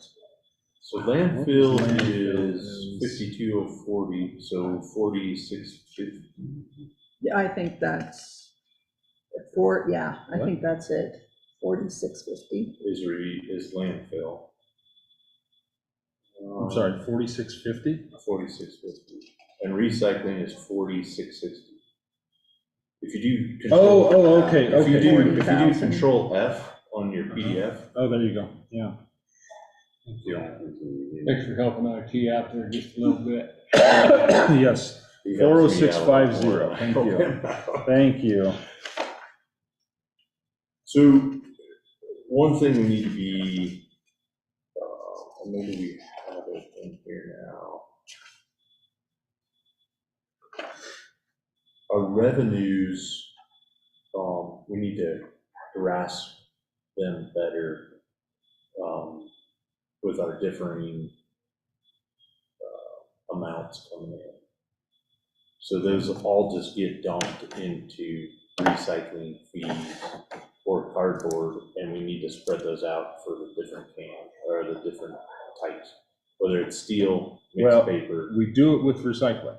We look, that's under recycling, we have multiples. If you turn to the next page, page 19. But landfill is different. No, I'm looking at recycling.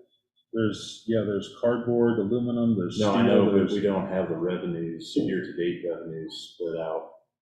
It's all been dumped into. Oh, yes, because I've created this recently, and we need to go through line by line and break them out into the Yes. correct place. Yeah. Yes, I hear what you're saying, I apologize. Oh, okay.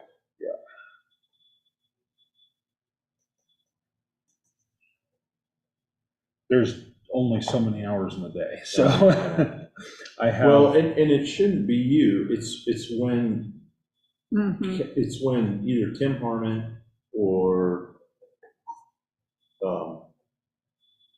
the landfill director, Brian, brings in the receipt. Because we get a check, that check needs to be, they need to bring it in, and it needs to go to 10/4/660, 3653, whatever, and they should be able to look at that, or Maybe what they need, maybe what I need to do then is sit down with them and create a little template spreadsheet. Okay. But they get $150 from Denario or something, and they say 50 here, 20 here, 60 there. Okay. And they bring that to Virginia along with the check.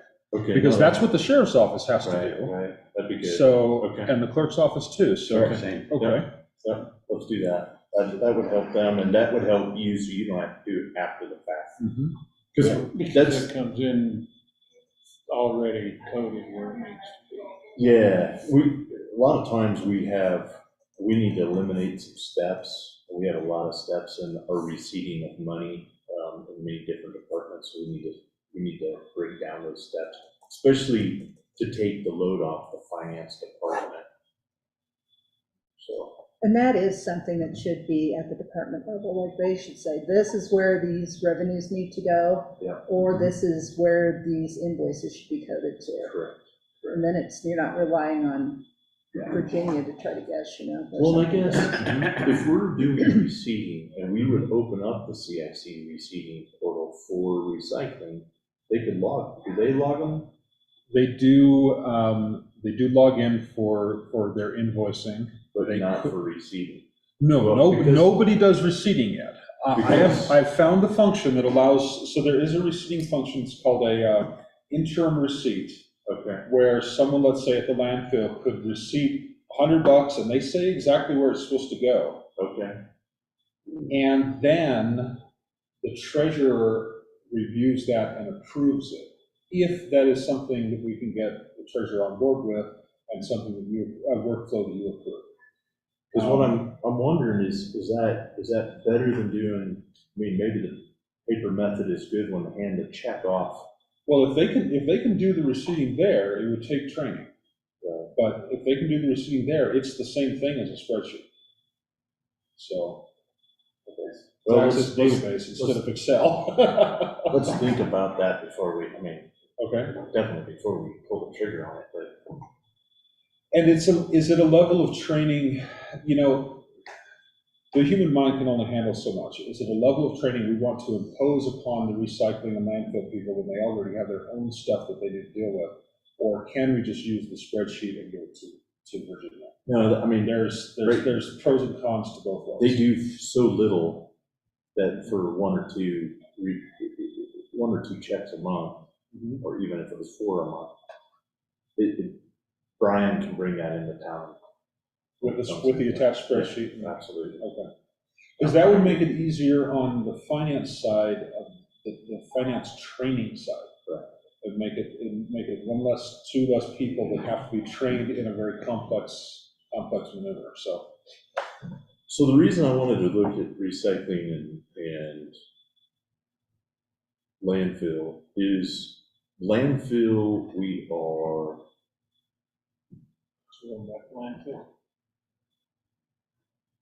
let's look at landfill first. Okay. Landfill, what are we taking out of general budget to fund landfill with that we don't get for, what's the delta between the revenue for landfill and our expenses? Last year, I thought it was about, It's gonna be page 20.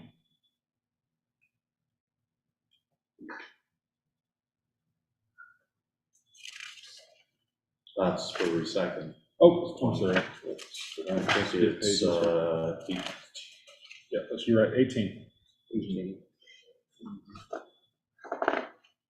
right, because we take out, so here's what I feel about landfill. What I feel about landfill is we should up the amount for trash. That should level out, that should be even. We should bring in enough revenue to take care of our expenses with the landfill. Yeah, last year that difference was about 67,000, 68,000 that got funded by the general fund. I thought it was just a little under 7. This So, looks like about 100,000 this year, yeah, next year's gonna be more. okay? And How soon? what? Oh, because of the new personnel. Well, that might And- make it go down a little bit. And the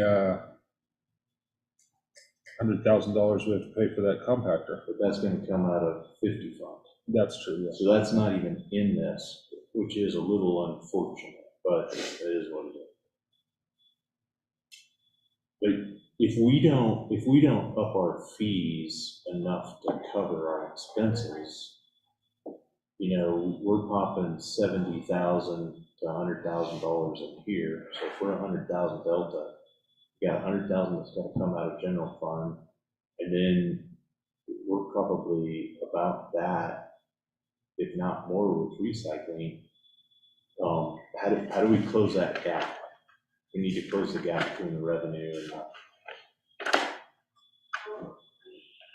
Depends on how you look at it, because taxes go toward services like Recycling delta is about $6,000.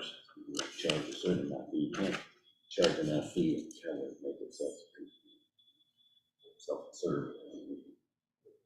It's going to be both. Am I reading that wrong, Lisa? Yeah.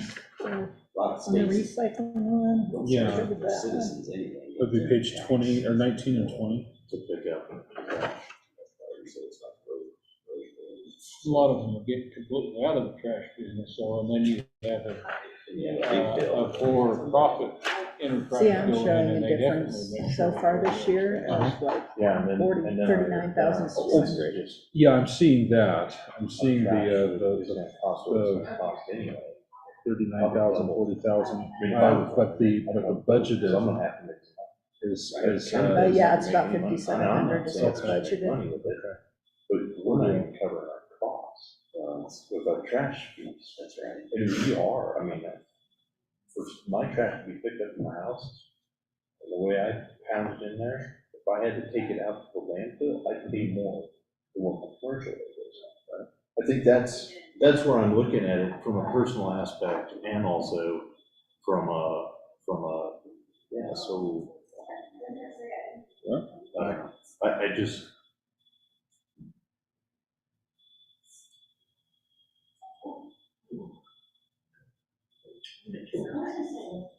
Using it to somewhat force people to recycle more. There you go. Less trash. I do my part. I bring my cardboard in and put it in that horse trailer over there. Appreciate that. Trying to get our revenue streams up. Because our expense streams, they go up regardless.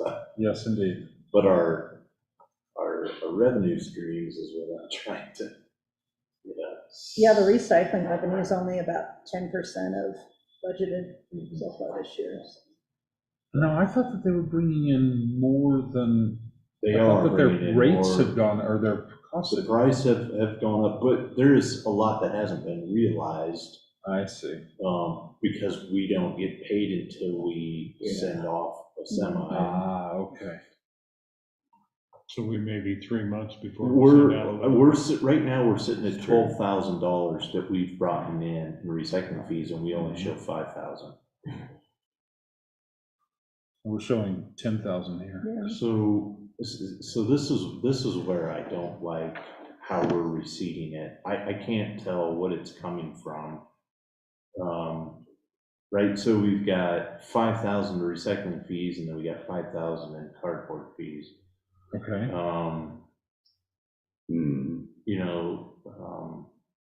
We need to separate out the recycling fees, what is aluminum cans, what's steel cans, and what's mixed paper.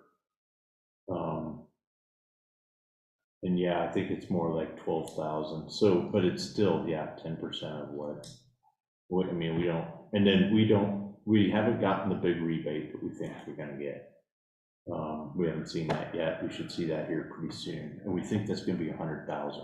So I guess I need to sit down with Tim Harmon. Tim and just kind of go over all of, what we've outlined here and see if we need more breakouts, more, more 3 codes, I don't know. Really, all we need is cardboard, aluminum, steel, and mixed office paper, or mixed paper, we don't even need to call it office paper.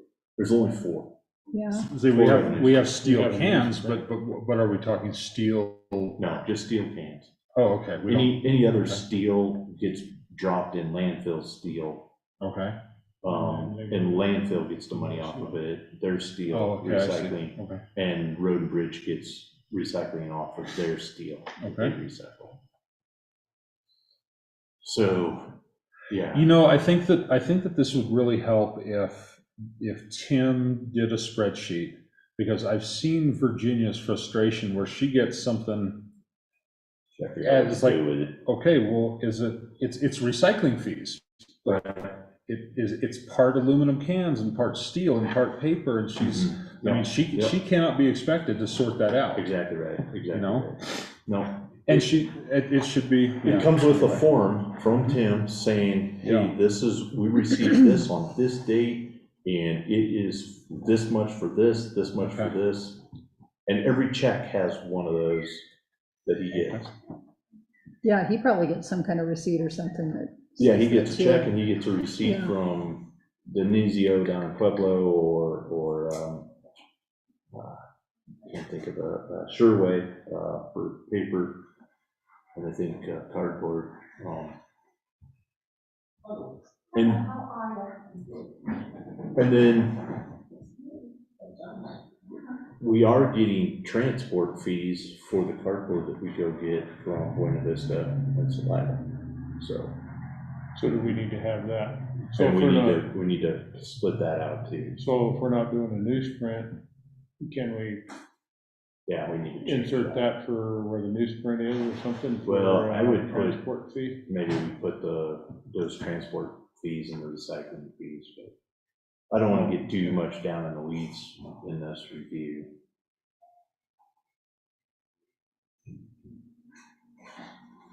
Anyway, there's not a problem here.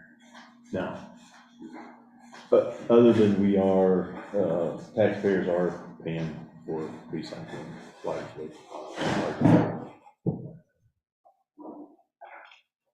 So.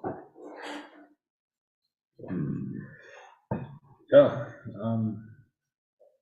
So the rebate will be worth about $100,000.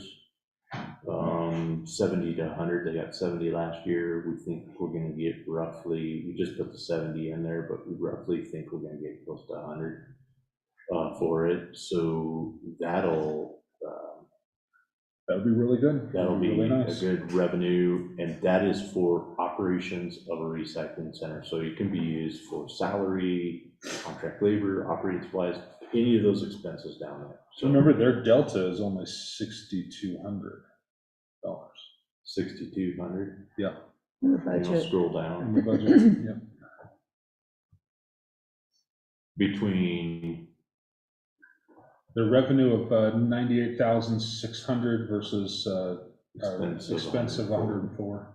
So yeah, that's 70. If it's over 70, if it's close to 100, that's a fantastic delta there. But so, and I'm not deferring that revenue. What I want to do is that 100,000 goes in, and I'm going to pull $100,000 of our budget money out. Should.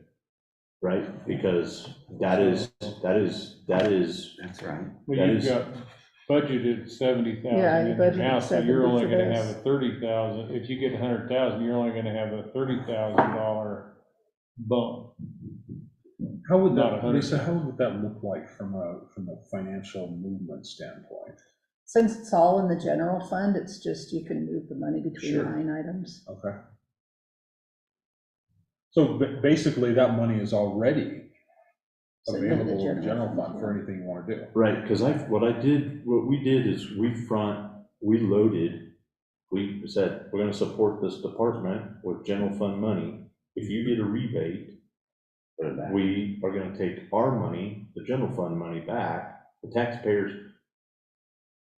Yeah, but property it's tax. already there in the 10 fund. It's Oh. already awash. Oh, okay. It's Oh, already, yeah, that's true. it's, It's just Yeah. washing so, it back. Put it back in there, it's just less of an impact to the yeah. taxpayer. And all we need to put in there then is the $6,000 or whatever, just so that, hey, you guys weren't over budget. Gotcha. Yeah. Well, yeah, and that will be reflected at the end of the year when this right here says 120,000 Mhm. instead of 98. Right, right. But we could take that delta then, that we were not expecting, Somewhere and put it somewhere else. Right, right. From the general fund, Right. throw it in somewhere else. Which we do when we look at the general fund to see if there's anything Yes. there to move over. Yes, exactly. And are we looking at 11% revenue at the present time because we have not realized that rebate? Right, That's exactly why we're at 11 Instead of 110. right, Yeah. yeah. Okay, so from the landfill. Yeah, point because of we view- haven't realized the 70,000 yet. We've already front loaded them, but we haven't realized it yet. As soon as we get the rebate, we'll realize that plus the extra, and it'll just drop into our cash balance, all 30,000, I guess. Mhm. So from a landfill point of view and a recycle point of view, there's no issues. I would be curious to see how Brian's doing with his loader. So is that taken care of now? The old one? Yeah. I don't know, I haven't, that's your lane. I know, I was asking if it's showing up anywhere, and all they did is nothing wrong with it. He's been using it because, Right. The they new were one's down in the shop. Right. Is that a John Deere too?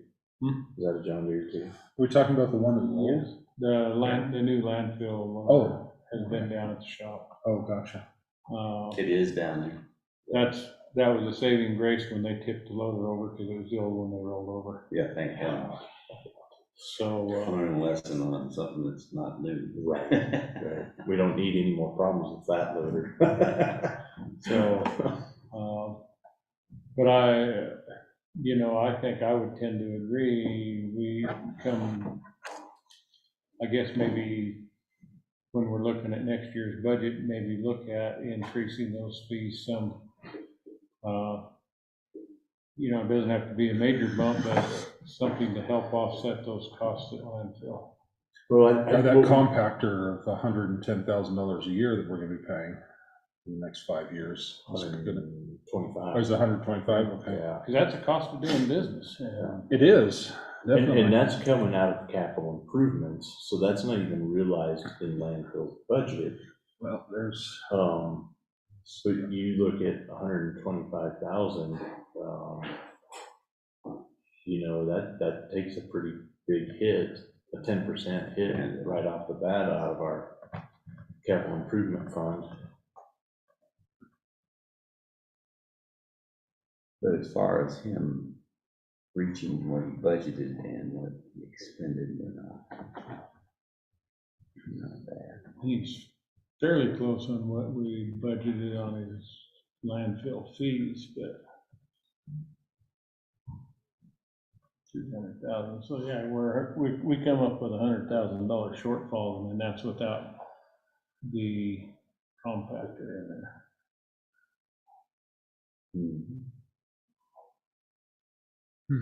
Now it's his payments he bought the loader outright, didn't he? Yeah. Yeah, we're not making any payments on that, so Oh, it's not a lease, then it's. I don't believe you it's, guys- I think no. on the loader, he bought it outright. The compactor was Oh. on lease. Okay, that's what I saw, and that was in July or something, wasn't Yes. it? what would it look like if we raised the landfill fees and put the landfill fees specifically into a revenue line for landfill expansion, which could cover that new compactor? I think, you have that landfill expansion fund? We do. Was there money moved from that to cover Yes. part of that or To something? cover the down payment, yeah. Yeah. We don't have enough for next year's payment, but I think we've got 80,000 left in there. Yeah, something like that. Would that be a legal and a fiscally reasonable thing to do? Well, here's To raise the fees and put that money into landfill expansion? what I think we need to do with fees, and this is what nobody likes. We wait 10 years, or we wait 5 years, and then all of a sudden the board goes, we're gonna bump it up $2. That's like slapping a citizen in the face. But if we 10 cents a year. If we had a plan, and I know making change is hard, that's what the hard part about this is what do we, every 5 years, we're gonna go up $1, or, because we're seeing the delta grow now. Yes.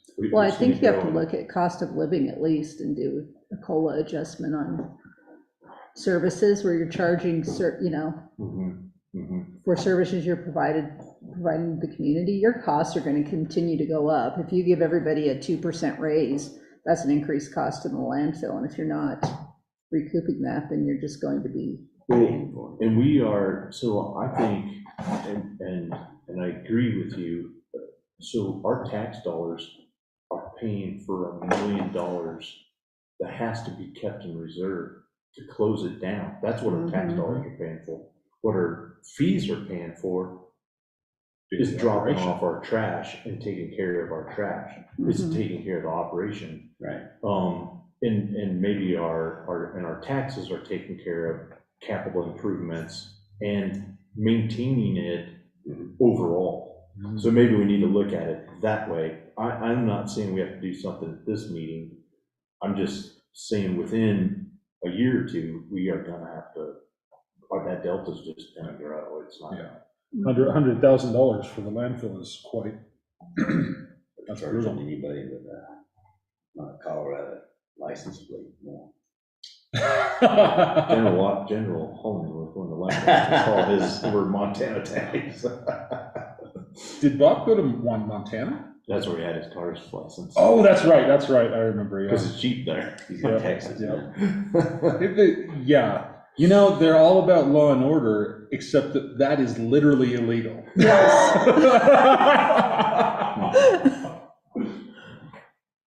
Somebody read too much timeline in there, you. All right, let's look at the sheriffs next. Okay. Let's look at that. The sheriffs and road and bridge, I think, Okay. because those are our two biggest budgets that are in the 10 fund. Well, 10 and 20. But All right. the sheriff's department, because there is a lot there. I need to step out for just a moment, but we're going to be on page 23 to find that.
Now, they are 54% on their salaries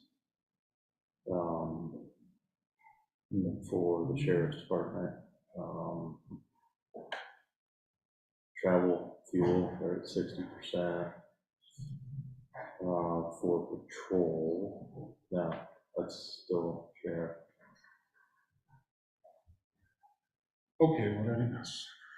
No. Okay. Building maintenance, 233%. Professional services, 139%. So the building maintenance,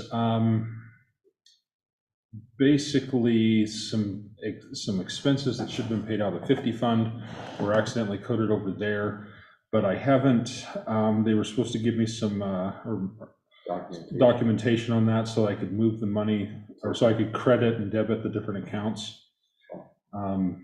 But as for professional services, so they signed a contract, and I've asked them to get me the contract. They have not gotten me the contract yet. They signed a contract with a basically a victims counselor, and didn't read the fine print, and so it's costing more money than they thought they would.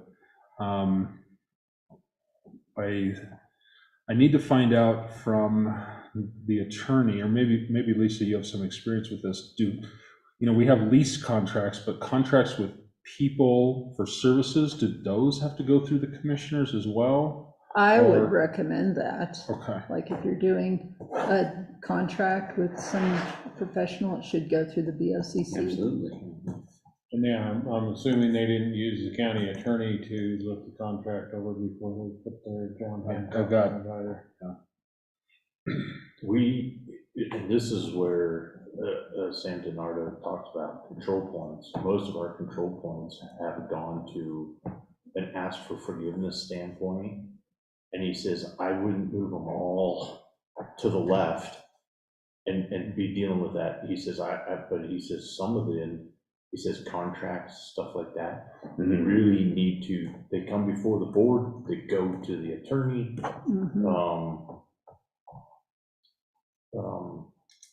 And that's where a BOCC admin can really start helping us keep a calendar of when this stuff needs to go through, how this, okay, this needs to go on this meeting because it's in 2 weeks. Right.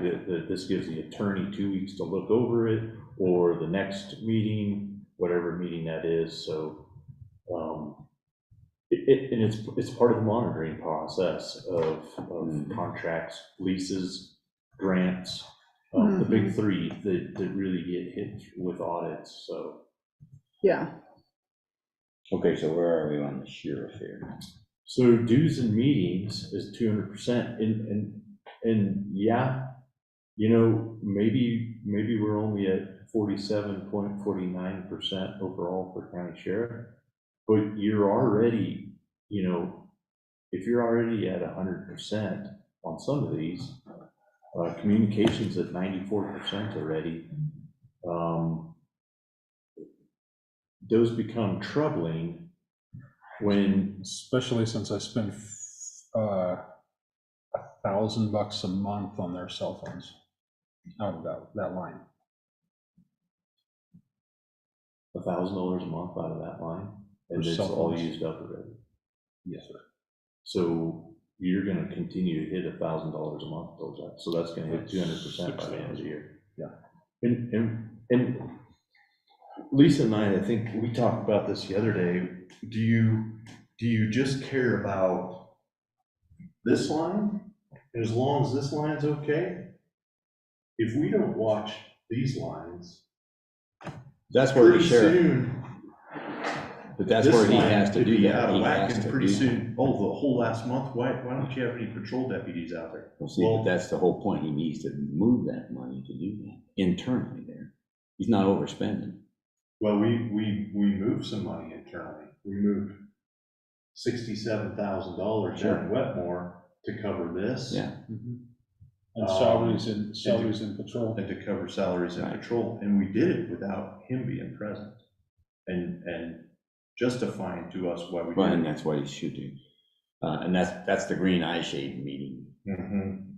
You know, it's just still internally. It doesn't have to go to the board. I'm gonna get myself a green eye shade, that sounds good. But, yeah, because Give me one. every one of Okay. those lines is important because, okay, so you're 94% now on communications. And we know that there's gonna be another 6,000 at least that comes out of there. Mhm. Why is that so far out of whack? Why is that not something that we budgeted for? What is the reason for that? The siloing is Yeah, what's created and- that. And so you can be in your overall budget, okay, but if you're at 200% in one spot and you're at 15% in another spot, you've padded your budget so you can use it somewhere else. And I'm sure you did this in the military as well as what I've been under on a project. I may have install conduit, install wire, install receptacles, put up lights. They're not just looking at this, they're looking at every line item and going, wait a minute, you've already expended 50%, you need to be at 40% because you still have 60% of the work left. See, so internally, he should be looking at that and worrying about, because overall, as long as he stays in his box, we're not gonna rock our boat any. But if he can't do the communications because it's got more and more and more, and he's trying to take it off of something else, it comes from, some of this is a wild guess too at the front of the year. You don't know how many things you're gonna rewire, for example. But then he needs to be, and that's why it's important on your every 2-month meeting or every whatever you're gonna set up to come and see how you track, and then so we can be prepared or not, whether he's gonna be able to stay in that box. Right, but a budget is like a bid, an estimate. I am giving an estimate That's to right. the people of this county saying, I think I can provide these services for this cost. We can run a landfill, we think, for these costs. And a lot of that, we should be able to get within 90 to 100% correct. Sure. When we're aiming at this. Can I make a suggestion here? I think that we need to have a separate workshop to talk about this one in particular. Because so I get every week someone coming into my office saying, from this department, saying, well, we need to do this and this and this and this. And that is not a conversation that a clerk and I need to have. That is a conversation that needs to take place between elected officials, then communicating with me on what to do. Because it's very uncomfortable to have to try and interpret those. Right. And that's okay, Vern. And I'm fine doing it, but. No, what I mean is, as long as that conversation's gone on between the sheriff and the guys internally there, and if he sees there's an issue, that would come up in a review with you as the vice president of that line, is saying, are you staying in there, or is there gonna be something we're gonna have to take to the board to get money from somewhere else? Right. Well, that's still not an appropriate way to do that, because to Vernon's point, there is a clerk.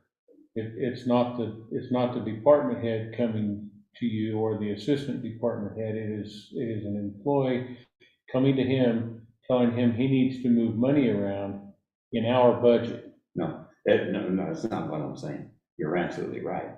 The meeting, though, should have occurred internally. Say, we're gonna have to do that, and then go, Mr. Clerk, go make it happen afterwards. But Between that's the sheriff and the commissioner. That's right.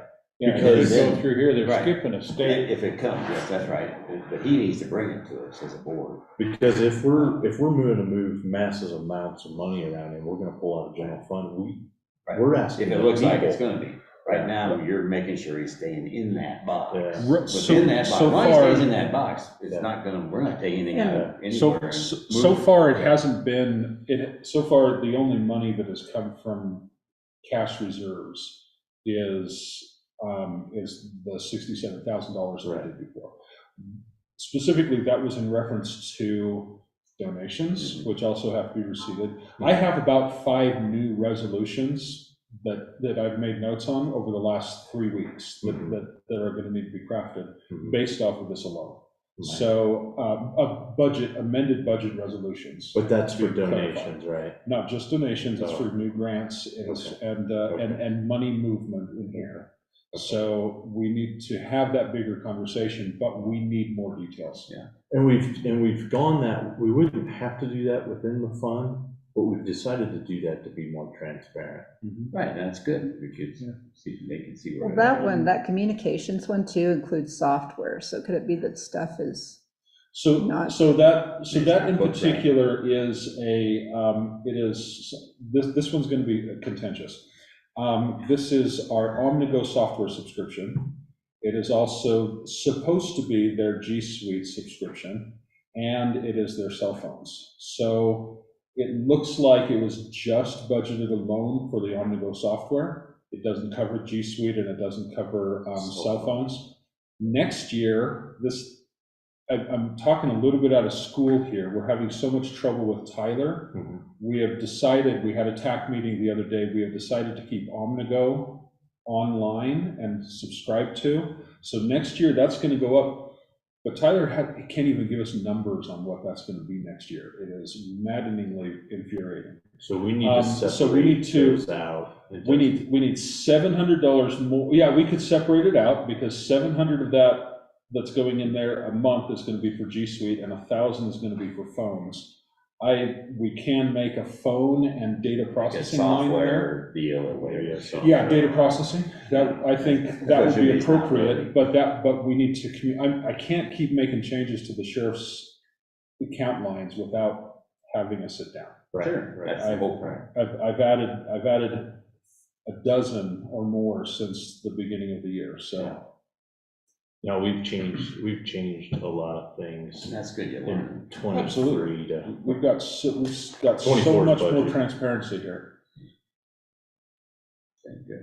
Yeah, it looks like that Google ended up in the professional services one that you were looking at. Really? Like 40, yeah. It's like 4,800. Oh, my. And then about 9,600 is that Omnigo stuff in Okay. communications. It ended up in professional services? Mhm. So, and that's another issue. I know this department and at least one other department, when they tend to run out of money in a certain line item, they start coding stuff that should go in that line item to a different line item, and that shouldn't happen. It needs to be coded properly, even if you go over, So so that we can And I've adjust had that for that- next year. I've had that conversation with the admins. Yeah. That is, I've kind of hammered that one home, Yeah. because I would rather see a line that is over Mhm. and find a way to adjust it than to have an artificially inflated, or Right. artificially deflated Right. amount, because we need to know what the true cost is next year. Because then we have no idea what we're doing when we Yeah. come to budget. That's right. That was the problem with the $32,000 for the Axon, was that they'd always pulled it from somewhere after the grant ran out. And so no one could accurately You say, can't hey, we justify need the grant. $32,000 here for Axon. Can't I, if you justify getting it. Exactly. Yeah, we weren't allowed to do that with construction too. If I used up my conduit budget, I couldn't put it in my wire budget. I had to just continue to pound the conduit budget, and maybe I went over by 30%, even though my wire budget, there was enough in there. Well, they got the estimate wrong, they got the bid wrong. Let's give estimating back true numbers of what it cost us to do this work. So, Nice. same thing here, so, Do we want to move on to patrol? yeah. Okay. Let's see, make certain yep, that's all patrol. So this number reflects our, the amount of money that we beefed up from, we moved money around from other locations and beefed up that line item, so that is accurate. Let's get that amendment in it. Mm-hmm.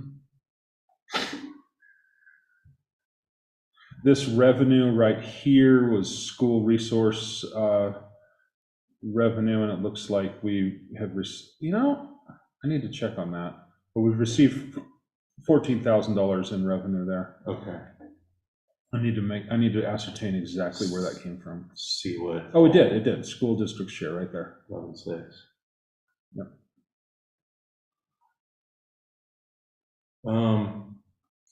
So safety equipment, 38,000. Okay, that one's on my list to change. Now that we have the money in the 32,000, so 32,000 of that was Axon body cameras, and I will move that over to the body camera line. I apologize, I just haven't had time to move that over. So I need to credit this account 32,000 and debit the Axon body camera account $32,000. I thought that So was, that is fine. I thought that's already up there. And There was 32,000 in that line already. No, there is it's just 32,000 budgeted there. Okay. Oh, Yep. okay. We just need to put the 32,000 there. I You need- don't have the 100%. Okay. I need to debit that. That's Okay. really what Did they it comes damage down your to. car today? They damage a police car today? It sounded like The guy ran, the guy the ran. guy hit a cop car and So that line's gonna change, yeah. Yeah, they were pursuing somebody who has a habit of vehicularly assaulting people. So, They yeah. did it with one of the garages. Quick, One of the pickups. quick, call James, bring his 20-year-old car over here and ram this truck. Guards on all the vehicles. how's your pit maneuver? There you go. Or a plow. There you go.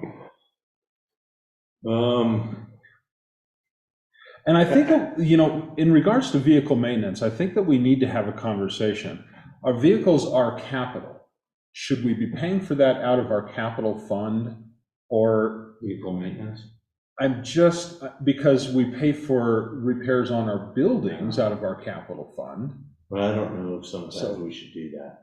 Okay, I think then maybe we need to have some guidance on best practices in regard. Maintenance fund, that's not part of the capital. Yeah, let's have a conversation on that, and let's find out what others do and come back.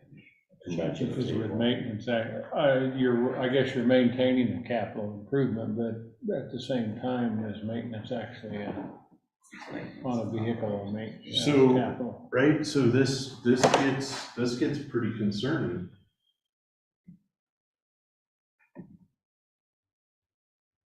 But we had 2 payouts from that. Yeah. We had two payouts in that regard. We could have another payout coming. Yes.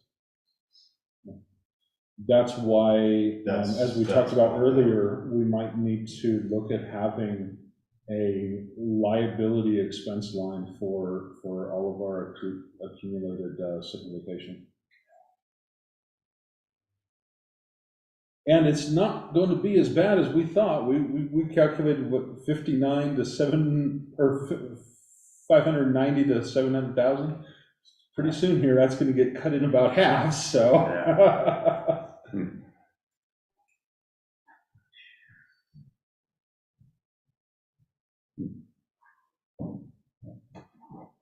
Yeah, and when you do the budget annually, you should just consider how much do we think we're gonna pay out and whatever that accrued compensated absences is during the year. Okay. Like, what have you could look and So see is what that you actually had. a line item on the expenditures? It would be like, you include it in that salary cost, I guess, and say, what are we gonna have to pay out, do we think?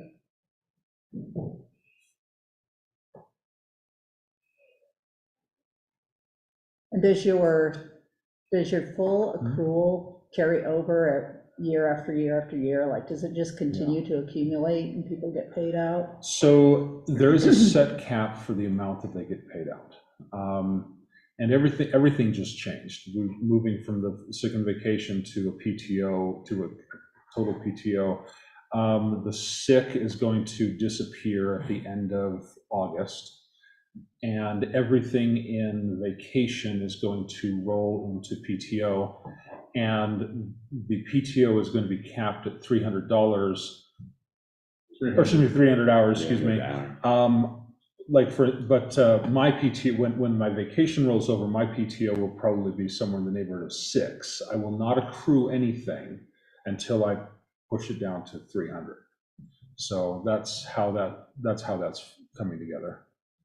And people just get paid out for the full amount if they leave? Basically, yes. Yeah. There's been some discussion. Robert Smith has set the record straight on a lot of it. But yeah, people get paid. What happened there? The battery just died.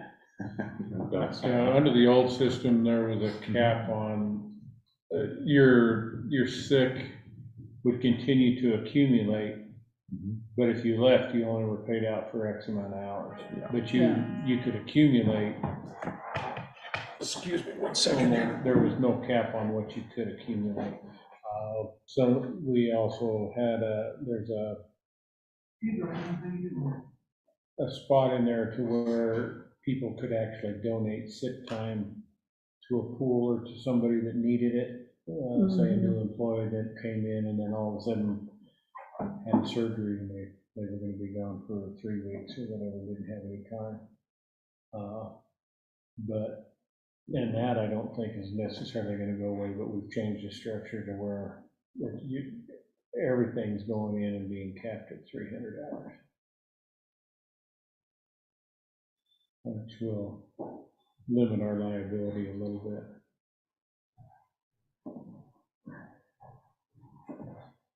Apologize.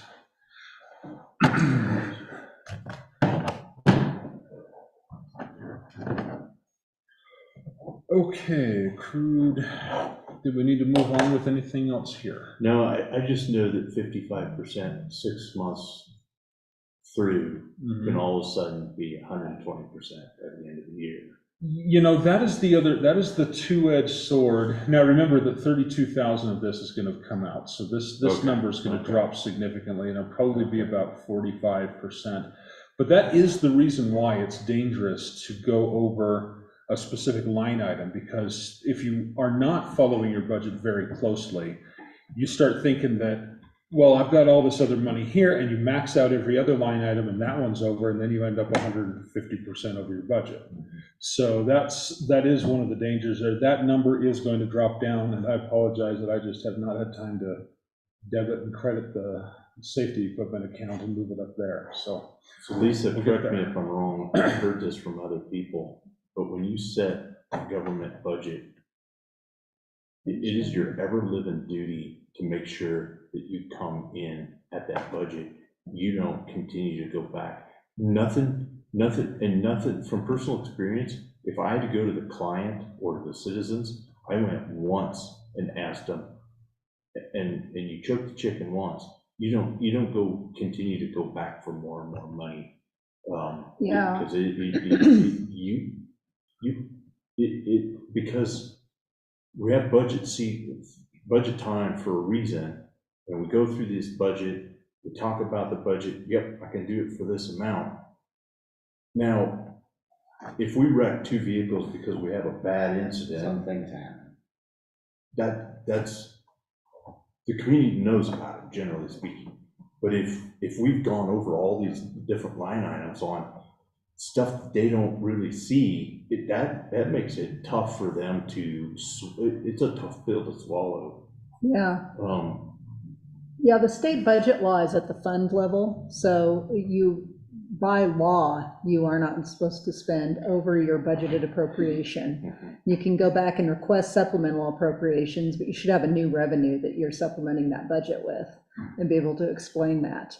Line items, there's no law that you can't move between line items within a fund. Yeah, but, and if you are going to overexpend that budget, you want to make sure that before you go spend that money, that you're going out and getting a supplemental appropriation and doing the whole open, making it open so that the public sees what you're doing and it's all in the daylight. And you want to, like things with vehicle, even there, you're probably going to have some kind of new revenue that's coming in that's going to cover the cost of that. So you're going to get some kind of insurance reimbursement that you can go out and do a supplemental appropriation for. But it shouldn't be like middle of the year, we're going to go over our budget because we gave everybody 15% raises instead of 10%. And so we're just going to go ahead and increase the appropriation. You should have some kind of funding in there. So this EMS truck that we sent out to get repaired, we got money for that, so that should show as a supplemental revenue. Right. Yeah, so when you say, if you have to go out and increase the appropriation because you have these costs now, then you should also say, okay, we have this insurance money coming in, we wrecked a vehicle, and so we're also getting a supplemental appropriation for those repairs or replacement. Okay, thank you. That's our job as commissioners, for managing the budget we got. We can't overspend. So the $17,000 for the Which means vehicle we make needs to be received, or of course it's received, but needs to be approved in a budget. Well, it's the new revenue that's coming in, and what you're really approving is that supplemental appropriation. So if you're budgeting more money for that expense, if you need to go out and get a supplemental appropriation to cover that cost, then your revenue that's going to cover that cost is that insurance reimbursement. Okay. And that's our job. Yeah. So then you're not making a resolution on anything that doesn't have a revenue stream to fund it. Yeah.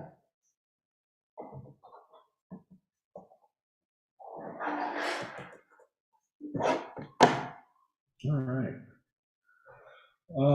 This is the jail fund. And we did receive some money from court security. I'm hearing some strange things about the court security grant and the versus the Vail and the JBS grant, but I need to do some more research.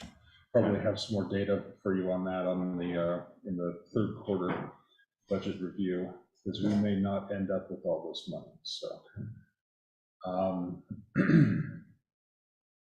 The reason why this is so low, we have actually stolen from it. Or, we didn't steal from it. We moved money from from this fund into the patrol line. But the reason why it's so low is because we don't have a lot of jail staff right now. So Two people should be assigned to that, if I remember correctly. Mhm. Well, three. Mike Dickinson, and Wachi, and Sawachi and Mel. well, Mel is court security, so we're Doesn't he come out of detention? Or does he come out? I've created this line right here. We're actually going to move his entire salary to reflect that so that we can do effective grant tracking on court security. So we have court security salary, court security benefits, and court security insurance down here as well. So part of the next project, while we're going through August and everybody's doing their budget worksheets, part of my work will be populating all of these 3 code grant lines with the correct monies so that we can accurately track their grant expenditures, because we need to have that done by the end of the year so that everybody's tracking their grants right here. Good custody of prisoners is down. So communication line on that as well as at 84. I think we do the $75 reimbursement. Yeah, I don't have phones for any of those 3 people, so.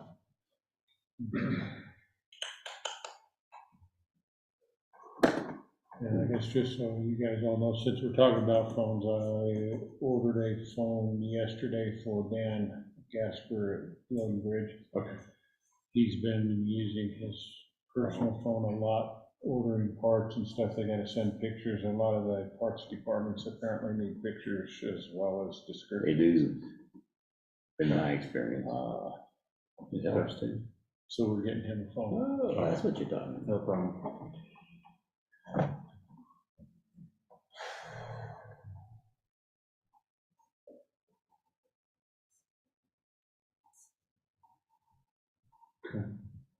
So do we, prisoner insurance, we budgeted 55. We still need something in there because we temporarily hold people, or what's the scoop on that? I think so. And I think that we are responsible for their insurance while they're down there. Correct. Okay, thank you. Because we don't have anything, we're showing no expenditures, correct? Right. That's just the revenues up there though. My bad. Is that prisoner insurance, so is that a contract with an insurance company that we don't have and we don't know? I will find out.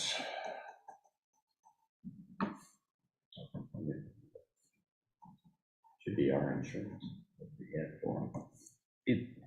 I don't think that it is. That's not our CTSI insurance. I think we need to find out where this is and who holds it.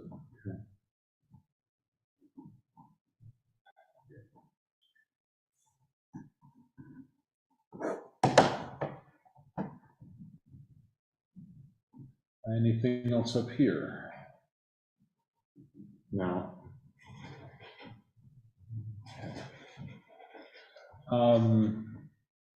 So just for your information, we've beefed up a lot of these lines in the last week. I've created like the NRA gave some donations to the sheriff's office with a very specific intent to basically community outreach. So I created a revenue line for the donations so that we can effectively track it, and an expense line for community outreach in that regard. So some of these account codes will change, but I'm working with them to make certain that they're all straight and keep accurate. Where would you like to go next? Let's go to the commissioners. Okay. I just want to take a look. Take a glance at that. Where's the budget line for M&Ms? Oh, that would be operating supplies. That'd be your pocket. Oh, okay. You need some M&Ms, need some chocolate. Mr. Good Bars. Ooh, there you go. There you go. I'll pay no attention to the phone in the corner.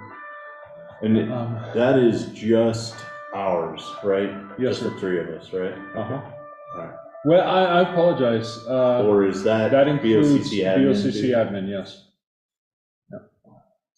Okay. Page again, That is going to be page 6. I was one page away. Okay. Then let's go to HR finance. Okay.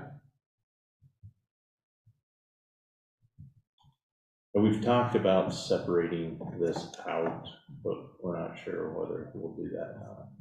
But we have talked about separating that out for next year. That would be an easy thing to do next year, Mm-hmm. rather than try and sort this out. Now, Yeah, don't do it now. It has to be separated. yeah, we need to separate it into two different. It has to go.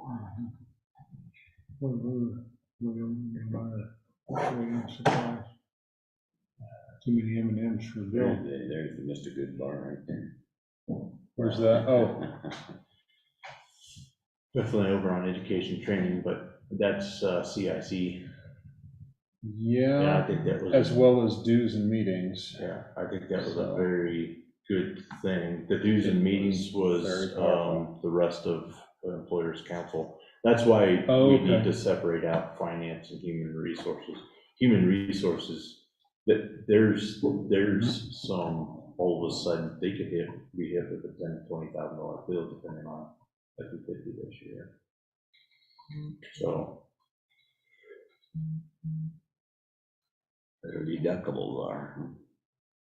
where did we put the $15,000 that we had to pay for that part of Jackie Hobby's case? Didn't we put that into a, gosh, It came what out was of general fund then. It it? did. It did, but I and I'm don't trying to remember, know where we took that from. let me, You need a line item lawsuit. Well, we got claims up there under Yeah. finance and human resources, but I don't know where that 15,000 came from. Deductibles. you know, let me, I know we talked about it, and we put it in a specific location. Let me talk to Jen about it and see, and I'll get back to you. And then we have, is it a flat 15? I think it's a flat 15, I think. See if I can find it.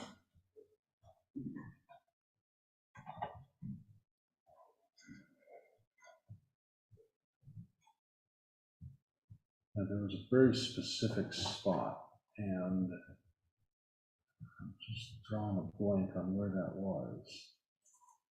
Hmm. I'm sorry, I could probably search through this for hours, so. Control F15, or just go to your search bar, see if there's a, I'm not seeing anything. That's a claim. Finance and human resources,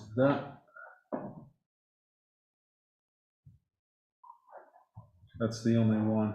I think we did set that up, we need to, but we paid that. That's why I need to talk to Jen, because she paid that bill, and I'll figure out exactly where it came out of, and I'll debit this spot for that. Well, actually, we probably need to move money there.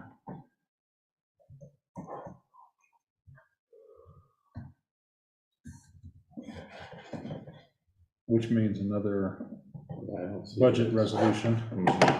Yeah, Okay, okay. you want me to put more there? No, Okay. let's do it as we. All right. Because otherwise, if we did, yeah, let's do it as they come in.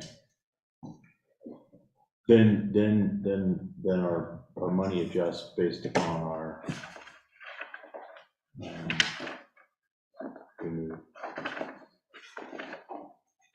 Okay,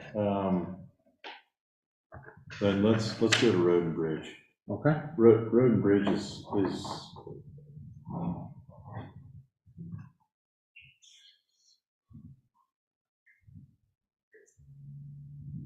Oh, you put it, maybe, no, maybe not.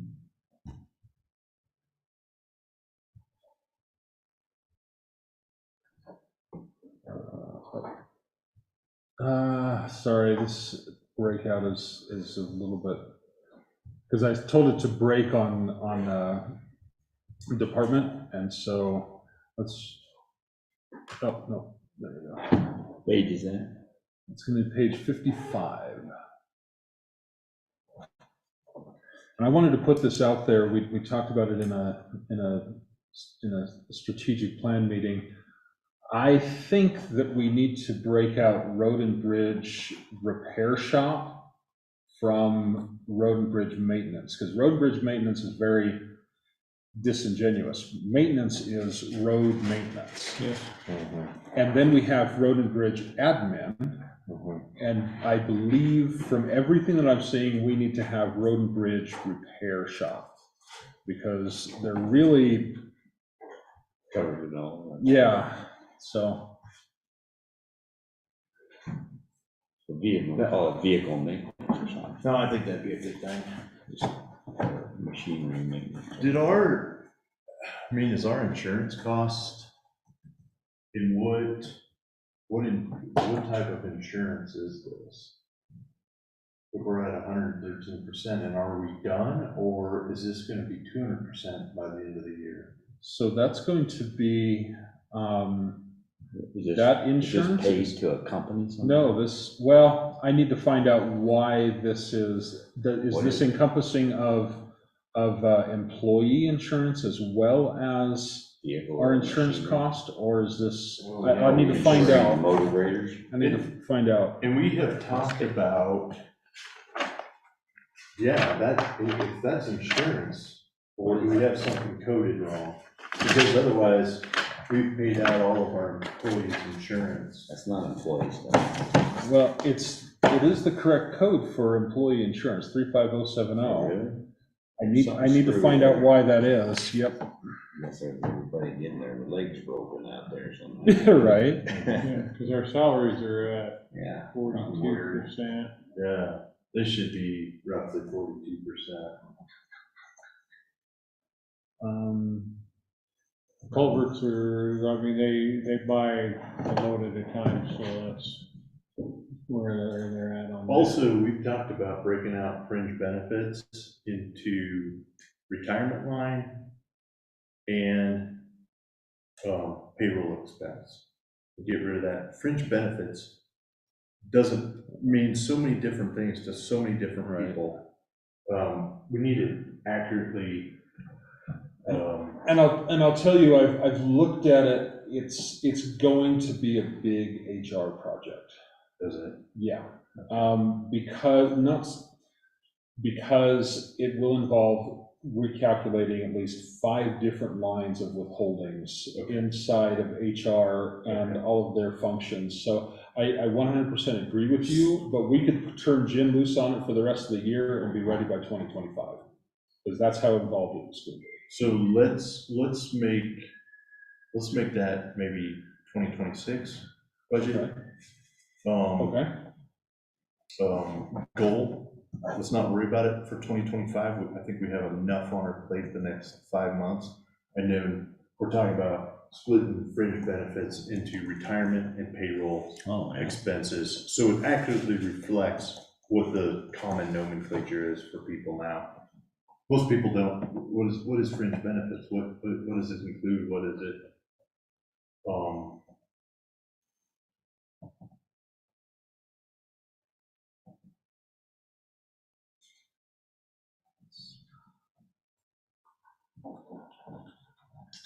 So it looks like they're gonna end up going over on their utilities.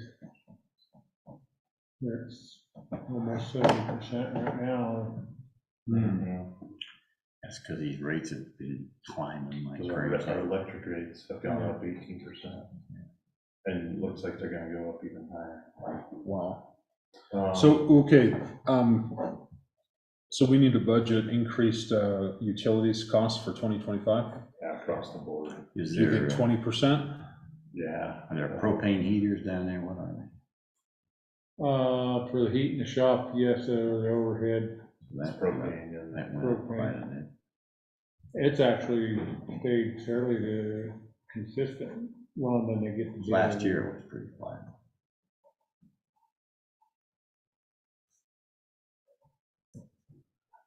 So communication here, we're only reimbursing one line then, aren't we? That's a month to date.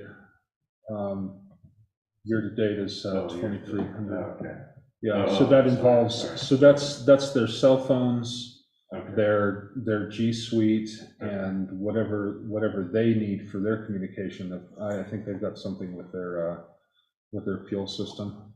Yeah, month to date, 55. Yeah, I think she's doubling up on insurance or something, picking up some other departments and putting it in there. There's Oh, really? something going strange with payroll Who's she? there. All right, Who? Jen, Jen. when the payroll runs. okay. I've made a note for that. I'm gonna do a deep dive on all of that. Thank you.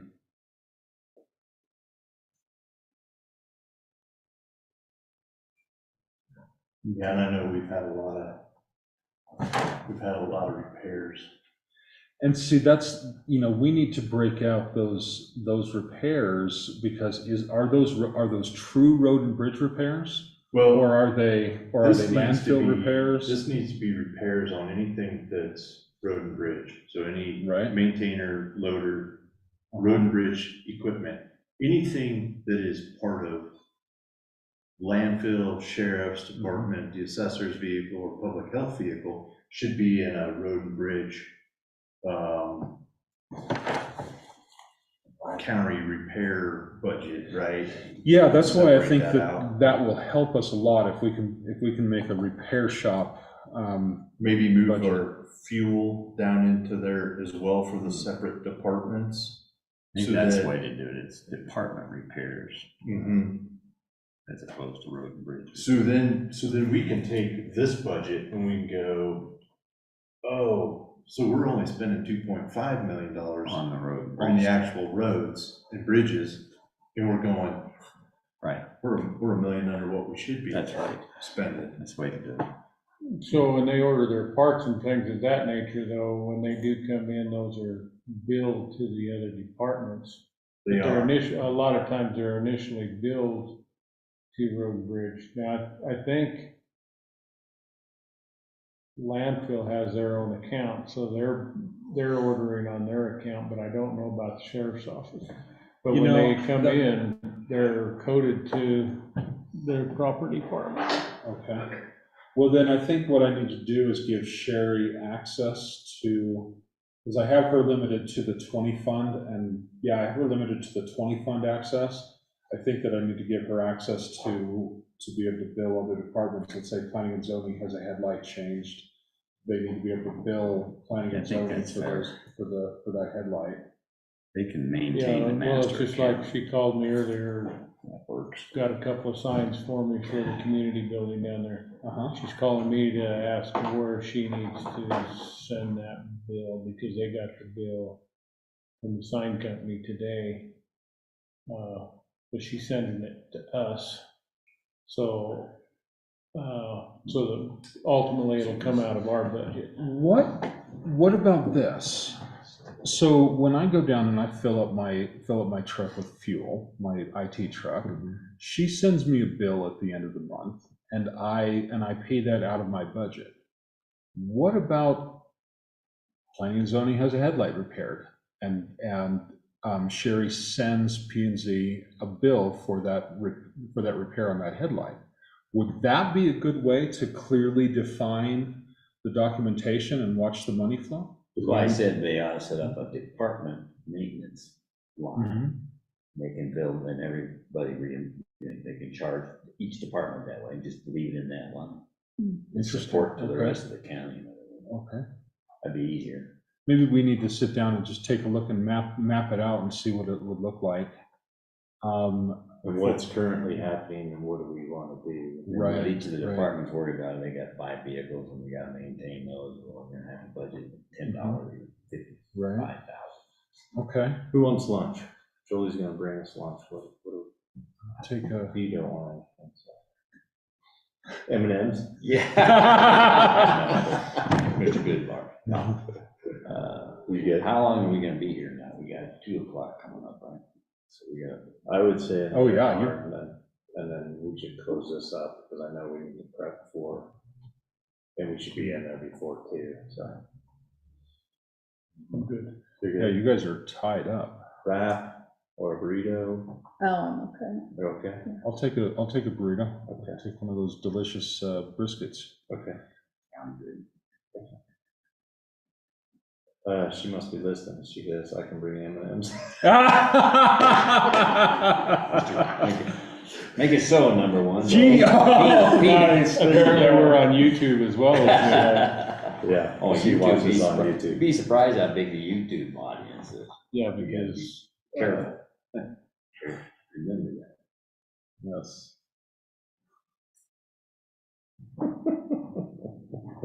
Part of the reason is You- it's pretty good audio. You know, there was a reason why the former county attorney said, don't put this stuff online. No, But it is better. It is better in this day and age. Yes, It's the way of the future, so. Go ask Biden. Oh, Not doing it. oh gosh. I don't know where to go with that one. Where do you want to go now? So, road and bridge. So I moved down to administration. Okay. And this looks pretty, yeah, Pretty good. this looks pretty good.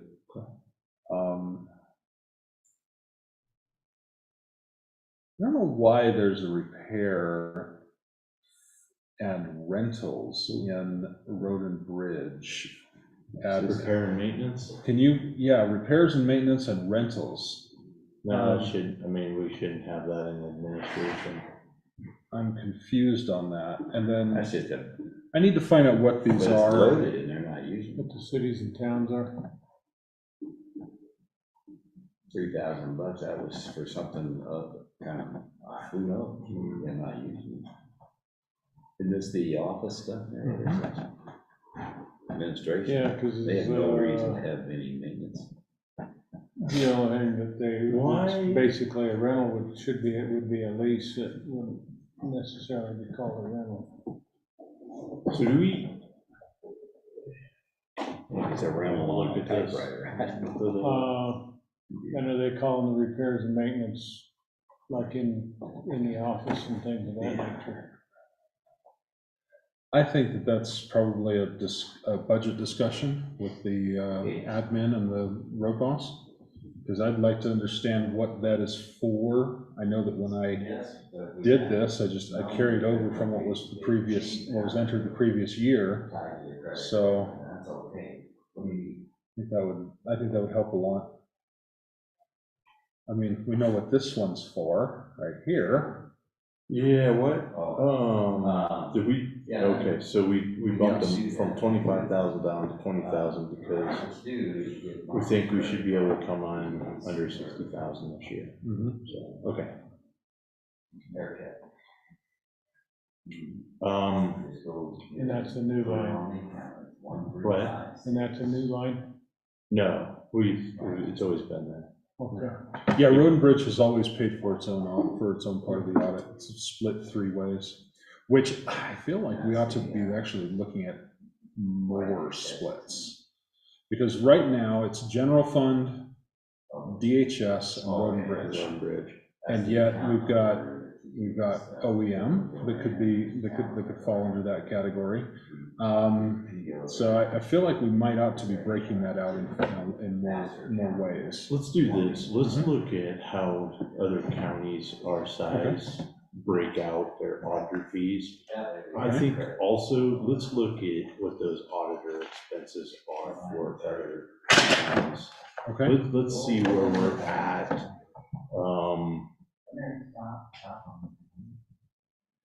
Because I don't think we've taken on that look for a while. We haven't, right? Taken that look as far as comparisons.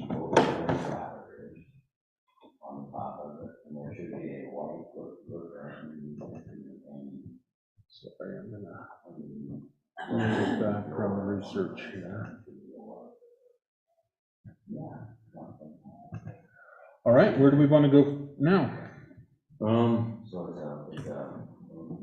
Let's look at where Redlands Consulting is coming out of. Okay. We know what our kind of roughly what our expenses are going to be. Let's look at where we're at with that. Are we going to need to prop that up? I mean, I know I've drained the PIO budget, and we put some other money in there from other accounts that had been sitting unused with money in them, which is whether nice or good or.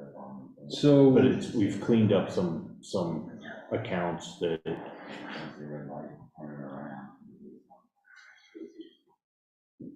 Because we're gonna put it under professional services, aren't we? Yeah. That's right. Yep. Oh, we talked about that. and so I'll have, that we'll have to do a breakout, because there was a credit there, moving something around, and then this was put there just recently, so we have, in theory, it's $31,000 there. Okay.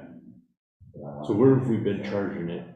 Oh, It was, because weren't we were gonna pull it all out of the same place, and we were gonna. it was charged out of, well, okay, so in the beginning, it was charged here. Right, correct. I need to debit that $13,000 and credit this $13,000, so that this zeroes out. So in reality, we don't have 31,000, we have 18. So, Okay. there at this time. And we finance. Is it uncomfortable having us talk about your? No, I'm confused Sorry. about where it is. So it's in the PI, it seems like I just saw that too There in was the last couple 20,000 in days. PIO, and we pulled money out of there. And then the 5476 was a credit? Or Yeah, no? what is that? We What is credited that out of there was an old health savings account that we had that Yes. had, I thought it was the 5476.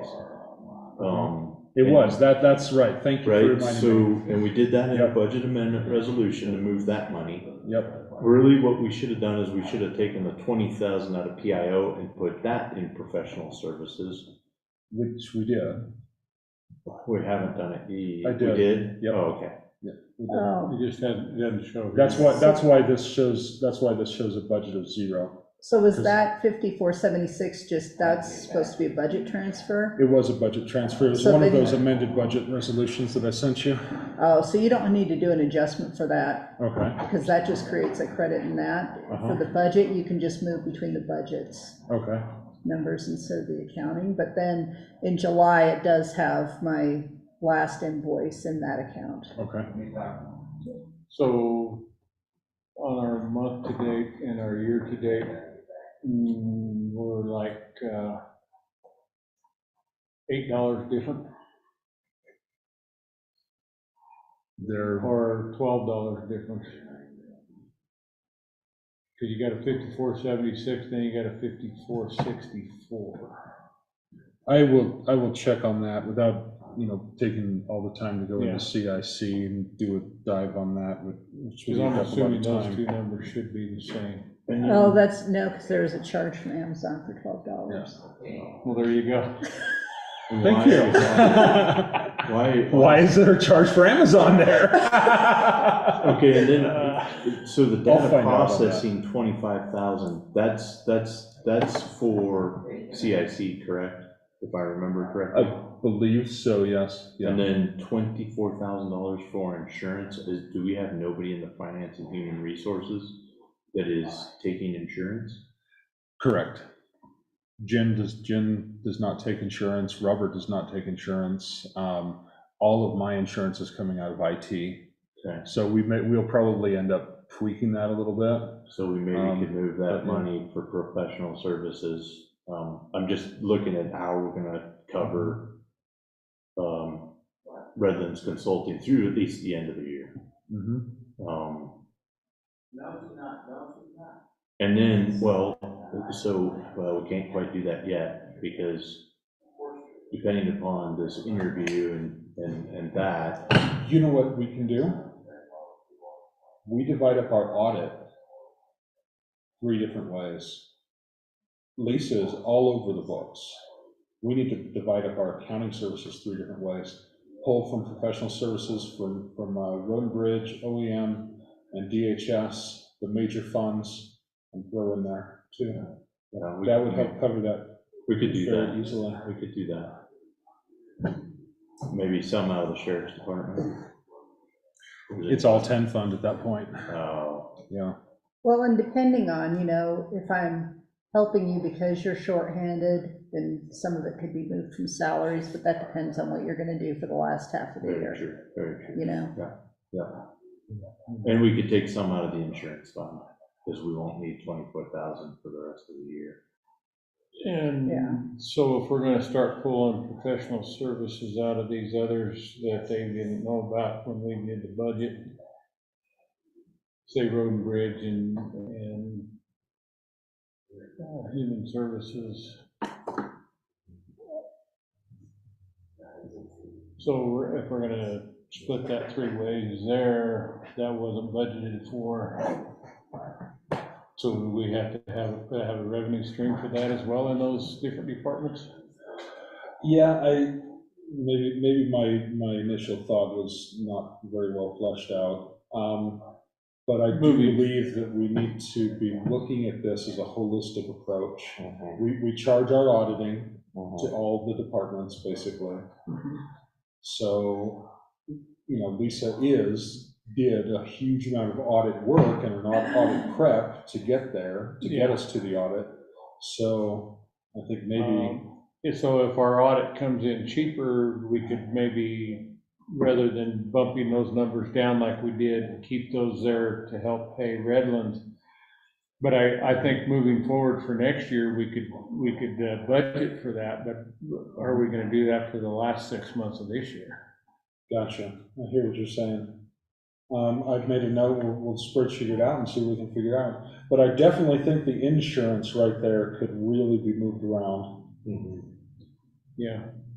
Yeah, we could decide what we need to do there. Miscellaneous, we gotta get rid of this.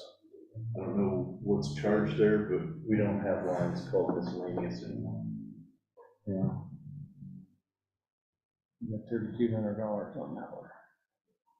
$3,284. Okay. And I know we've been working up, we've gotten rid of most of those miscellaneous. Every once in a while, we find them. There's one there.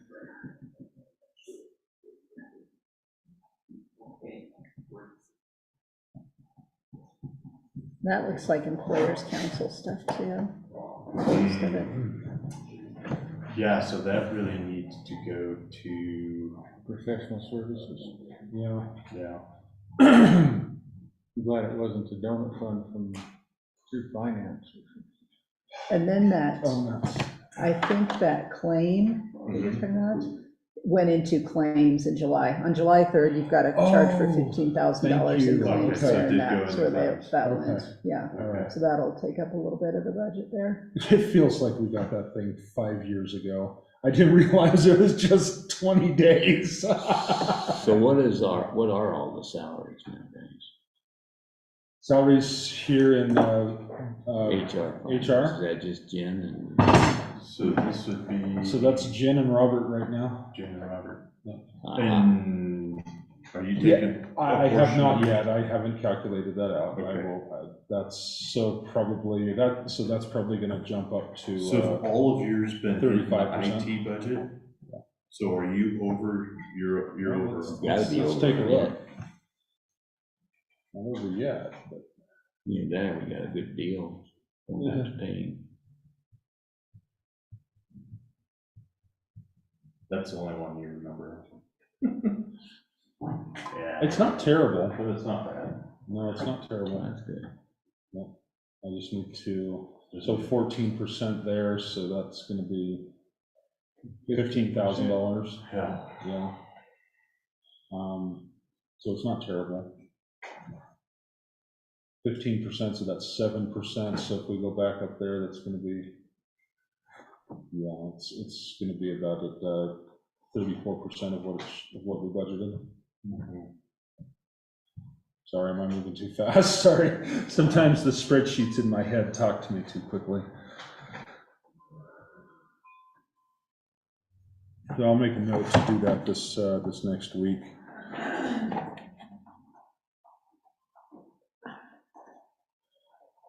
You want me to check at the end of the month if you don't do that? Sir. Sure, of course. You know, when we go through budget, I'd like to understand insurance better. Because sometimes I see one person and it's 16,000 here. The next time I see there's 2 employees and the number's 8675.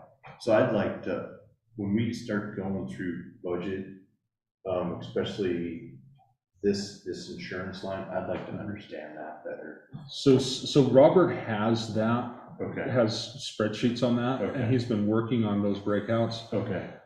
Basically, the budget is going to be set according to the deductions that the person chooses. Okay.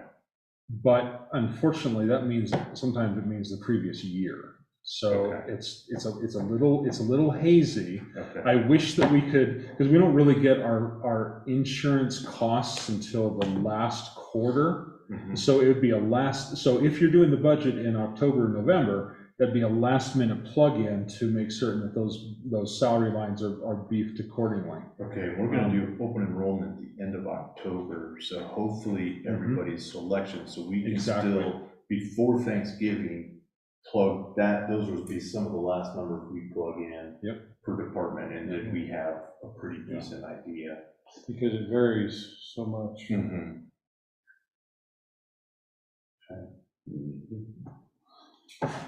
He thinks,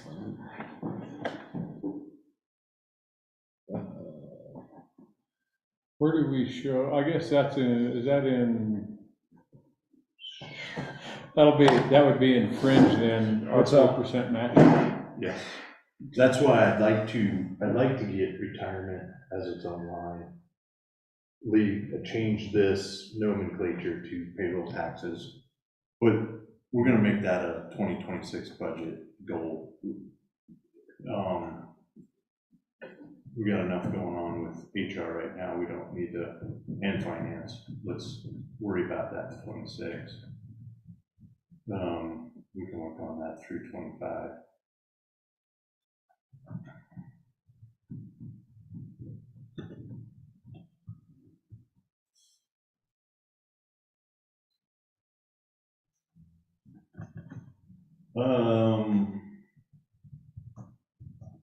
Where are we showing deferred revenues?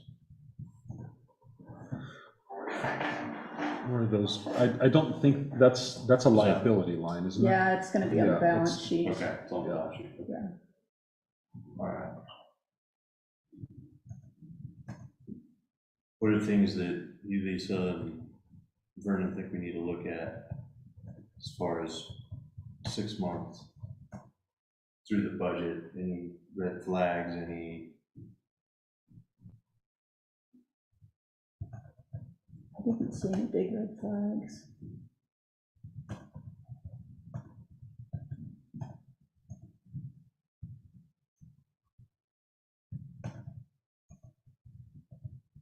the education line, anything?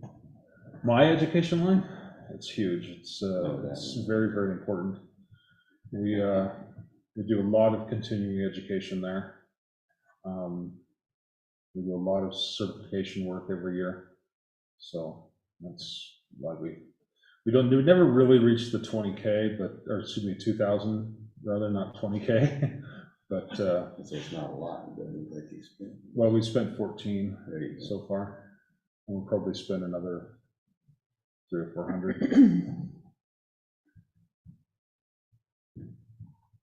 Where does new computers and stuff like that come out of? So it comes out of a couple different places. I seldom buy new computers for other people. My new computers usually come out of capital because it's a big expense. But generally, it's operating supplies from another department. If they need a new computer, they're gonna give me Out of their operating. out of their operating supplies. Okay. So but repairs and maintenance, so if a lightning strike happens and I have to replace a battery pack, generally I'm gonna pull it out of here. And operations, if I need to, if a router goes down or something like that, I'm generally gonna pull it out of here. Okay, and you said you have to provide a new router for Tyler, right? Router Or- is radically disingenuous. This Okay. is a massive technical piece of hardware. It's gonna cost $1,500. Okay. And I will pull it out of capital outlay if we don't allocate funds from ARPA or something like that over there. Okay. The sheriff's office really doesn't have the budget to cover it, but I'm keeping track of everything I'm buying for them for this conversion. How about fixing up all of those top books? So that, we need to have that conversation, because you and I had talked about pulling that from the remaining $6,000 of ARPA. I pulled the contract labor. It's not indicative here because it happened in July, but I pulled the contract labor from here, and the equipment I still need to pay for. So, well, I mean, it's on the card. Okay. But we need to have that conversation about beefing up this line right here, Yeah, okay. that line right there. Then let's go to capital improvements. Okay. Because I think we need to have a discussion there on. I apologize, the capital improvement looks kind of weird because I told it to go page breaks by department. And so it's, so for instance, here's your commissioner capital outlay. Planning and zoning, you have revenue from building fees and their capital outlay. That's gonna be half of their vehicle. Is capital outlay consistently used? Because sometimes you're just calling things capital. Well, so Lisa, maybe you could help me out here. The definition of capital Is asset. is an asset, yeah. Mhm. Okay, thank you. So I use capital, I have a capital outlay line for big ticket items in the IT department. Not everybody has that. Other people use, for instance, the clerk and the assessor, they have a capital improvement line in the 50 fund because that's their vehicles, and also, well, they don't actually spend any money out of it, but they do sales tax transfers. I'll make sure it's going to the same thing when you're going through an audit and putting up, Right. making sure the pictures, capital outlay or capital improvements. Gotcha. And that is a good point. Do we have a definition, a differentiation between capital outlay versus capital improvement?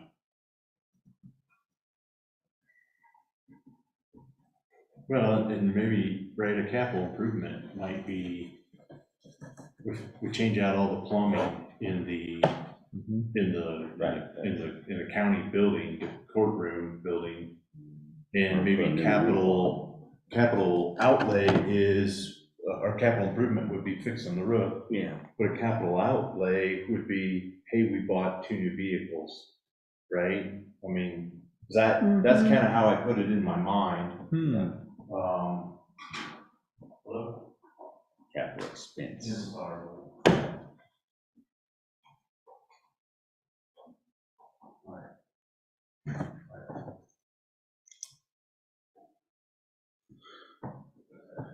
Anybody have any questions? It's also in your, on your. You don't computers. have a total I do. view of it? I do. Not on a single page, but. Not on a single page, okay. But I've got this, the ending. What is it here? Come on. Coming up.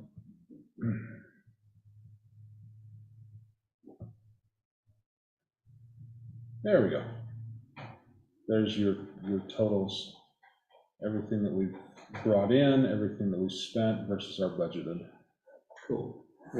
So let's go to the airport. I like the CIC look a little better. I'm not. That you and I look at. Oh, okay. Yeah. Partly because I get to see the whole picture in one shot. Yeah, well, and like I said, I pulled this up because it makes the other departments so much more clear. Yeah, it does. But this one is frustrating. Look, the M&M's. Hey, thank you. Oh, my Airport. There you go. Thank you very much. Family side. And it is. Thank you. Way to go. Yeah, but you asked for it. Ask me. So we can share it.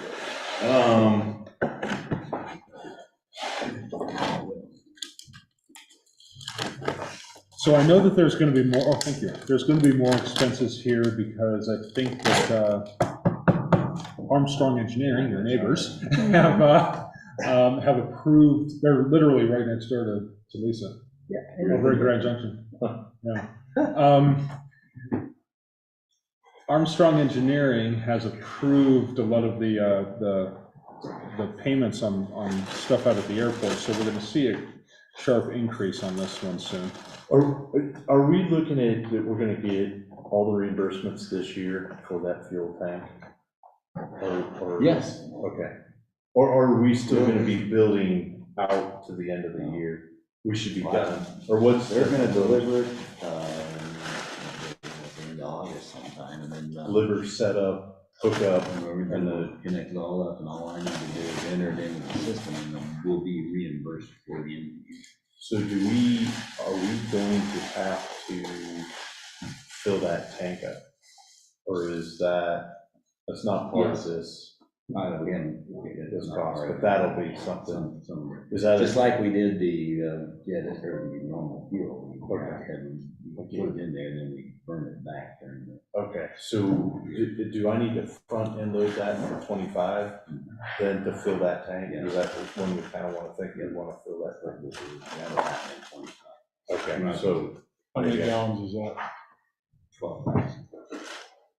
So 12 times $5. But are we gonna completely fill it, or we'll go 60%? Let's see. how about the truck we're getting? What, Still working that truck. I don't have any clue yet. I had a call. I just didn't know if I needed to start looking at where I need to pull that from. Okay. So you said that 129 is gonna go closer to 250 Well, or 3? I think this budget, from what I got from them, were 450 is still good. And we shouldn't see. and half of it is reimbursable, up to half, Mm-hmm. of whatever that 450, 475, wherever it ends up being. Right. And then, yeah, okay.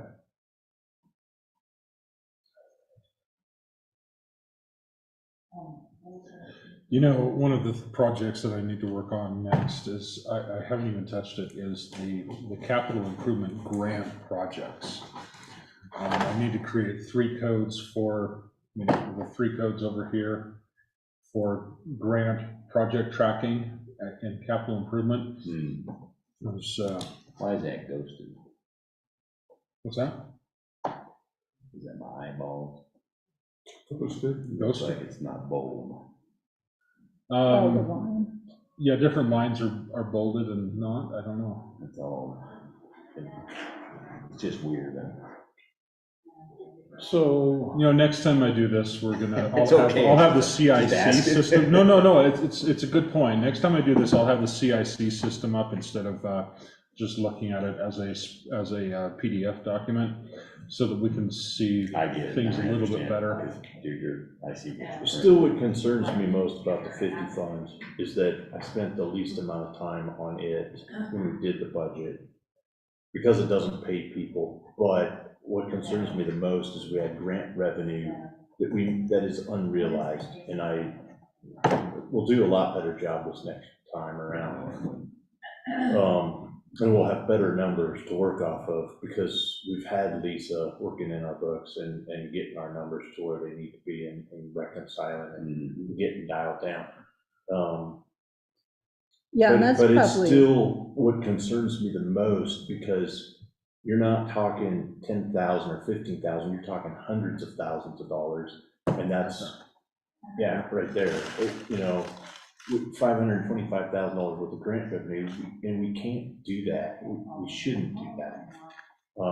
That's what concerns me about that. so it's grant revenue then that you don't necessarily have a grant in hand or anything, you're just saying, we think we can go out and get this much grant revenue. So, No, that Is that 120, right? or that That's real. 520,000 is real. They're all. Okay, Yeah, we do. so have you've got a grant. grant for that Mhm. then? Yeah. That Well, would be. It's a couple of different grants. Yes. And that's what I don't like, There's two. is because I have to dig back through and go, okay, it's this grant, and this Right. grant. That is not transparent, and if it infuriates me, it's gonna be nuclear with the citizens.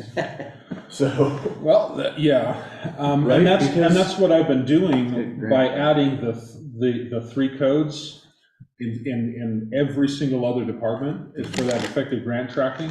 And I just, I just did track that out, say, okay, this 525,000 is in fact 3 separate grants, and I'm gonna create 3 codes over here for the sidewalk grant, for this grant, for that grant, so that we can code it all correctly. So it is transparent, that's what we need to do. right, because we have the That's right. 250 for the sidewalk, we have 225,000 roughly for the airport. Yeah. And the sidewalk is And they are actually coming in a lot reimbursable, less so- than Yeah, that, than what that grant is allocated for. Yeah.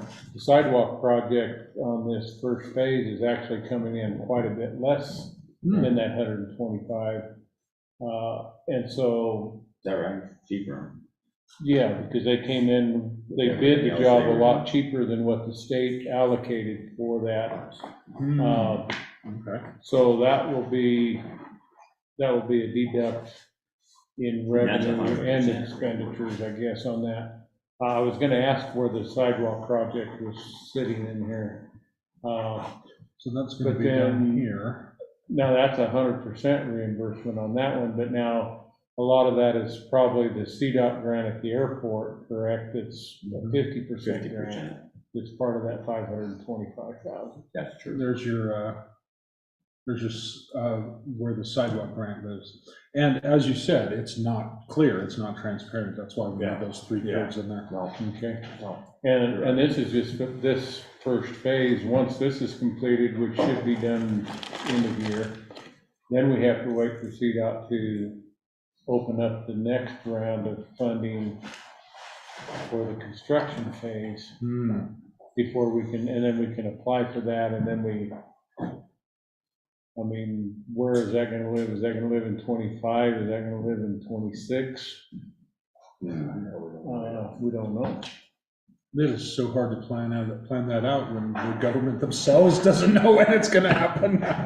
Oh, wait, we are the government, dang it. But, you know, they're fully planning on funding that whole project, but it's all in a timeline. I mean, because by the time this is done, then we have to wait for the next round of funding for the construction phase and then apply for that. So.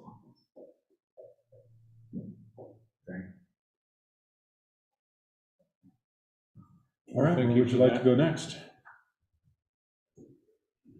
So all those reimbursements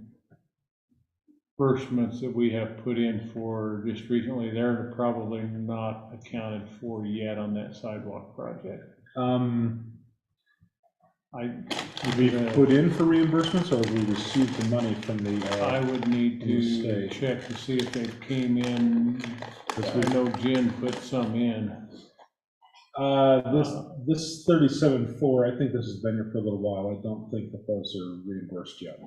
So, yeah, because we got them in right at the end of their budget year. Those grant revenues need names. That's what, when I say 3 code, it's actually it's broken out by name. Is it a UACOG grant? Is it a CDOT This is a grant? consolidated. It'll show, yeah, when I get these 3 codes done, it'll be clear as day. Okay. Much better. It's clearer than today in the last few days. Yeah. Sorry. Well, the 50 fund has just been It's hard to read. it's hard to read, and it's been the last, because it doesn't deal with people. Mhm. Doesn't deal with personnel or and so, thank goodness, we didn't do a whole lot with it. We didn't budget big projects, so that we had things for thin air communications. We had some money that we could divide up for a vehicle for the assessor and planning and zoning, and but it worked out. It's just, that's the least amount, but it's a pretty big chunk of money, and it's dialing down, and it's so we know exactly, when we look at it, we don't have questions ourselves. We just, yeah, this is what it is, and we know. And I guess that's why I pushed to do these, so that all of us are on the same page and on the same loop with as much as possible, because it's hard enough sometimes communicating. Right.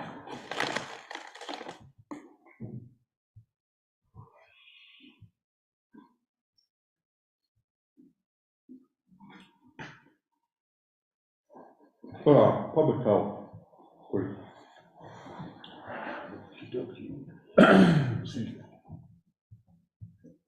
Before you do that, one thing we have to do is any volunteer labor, we just need to recognize. So remember, everybody that's a volunteer works for the county. You know, we have to cover them. And what they want us to do is log the times that they have, if they can. And then if they want to have a tax deduction at the end of the year, they can claim that. We have to have a way of finance issuing those and being religious about it, so that it's clean. So I think she's gonna look into that, because I had that same question. And it's are those, what kind of a volunteer are those? Are those? Any time you can go out there and the guy can run the bush off. So is that the same as our boards? People who like ferry board and their time, and tourism board and their time, and They want to, because they're donating time. If you had to pay for all that. Yeah, but then there's a differentiation between that type of volunteer and the statutory volunteers. Because the statutory, you're actually covered under comp and a couple of other things. That's right, there is a difference. But they still are considered an employee, so they are covered by liability. They're hurt. what was the term that you used for those type of volunteers? Statutory. So posse are a statutory volunteer. So they go on a workman's comp. And they can apply for workman's comp. But I don't think we have a statutory, I don't think anybody else is a statutory volunteer, right? Well, actually, like if Dave Roscoe gave some hours, would that be? he cannot donate hours that are the same as what his job title is. That is, if he does something that is part of his normal job duties, he has to be compensated for that. He cannot volunteer those hours. I could do that. I've got a question, and I hate to always throw Wetmore stuff out there, but that's kind of my It's your kingdom. my part of the kingdom, yeah. So Wetmore Volunteer Fire Department. Mhm. We are our own entity, but we are not a taxing district. We fall under the guise of the sheriff's department, and we are volunteers. We have been paying our own comp forever, but technically, should we fall under the county's comp, or should we fall under our own comp? Wetmore Volunteer Fire Department. Not the counties. That was a question, because they're their own entity per se, but they receive no tax dollars. Their tie to the county is that they fall under the fire marshal, which is the sheriff's department. Yeah. I think That's probably a question for Dan. So, And I think she's gonna work with Robert and Dan to figure out the amount of time and the time for like our boards, those that donate the time to the recycle center to help out. And is it a set dollar amount per in-kind hour, or is there different classifications? Whatever it is. But I think we need to figure that out. Yeah, It's just probably a general labor term. Right. And then if we give them a tax deductible, If somebody can form. donate a car like they had before, we should give them a thing, a receipt back that says, thank you for the value of what it is, so they can. your donation, that was worth $5,000 or whatever, so. Can people use stuff to the county as a tax donation? I didn't think they You could. could, Oh, really? you could give Interesting. $1,000, I want to give you $1,000 for the county to use in X. Because Yeah. we're, as long as you don't receive any benefit from that $1,000, Okay. yeah, then you can use it as a tax deductible if you Okay. itemize. Interesting. Okay, public health. Public health, here we are. Okay, now this is a prime example of the 3 codes that I was talking about. So this is of course 10 fund, department account number, and then this is grant. This means grants, and then this 3 code. Basically, every 3 code is individual for a specific grant processing, a grant tracking. So 106 means nursing grant, 107 maternal child health care. Okay. So we're able to track, so basically How I much can you're go spending in. for maternal health care overall. Yeah, exactly. That's pretty cool. Exactly, and that's the importance and the value of these 3 codes, is that we can track this really very specifically.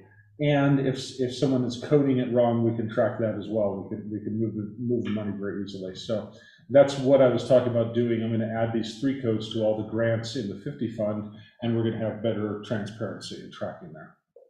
and it was already in place here because they had utilized. I have worked so hard to create what you're seeing. So they didn't create that, They did not create that. I have created this. So Thank that you, kind they sir. recognized they needed to track it. Yes, Mhm. yep. So- And I worked very closely with them to create these new codes and put them into the right That's great. spots. This was starting to get somewhat built, and it's a full-time job to do. See, they got that ARPA grant money, they go like that, pretty big chunk of change. Exactly. So they have a child fatality grant. It's fatality prevention. It's a lot of education, newborn education, that type of thing. Okay. Yeah. Thank you. Yeah.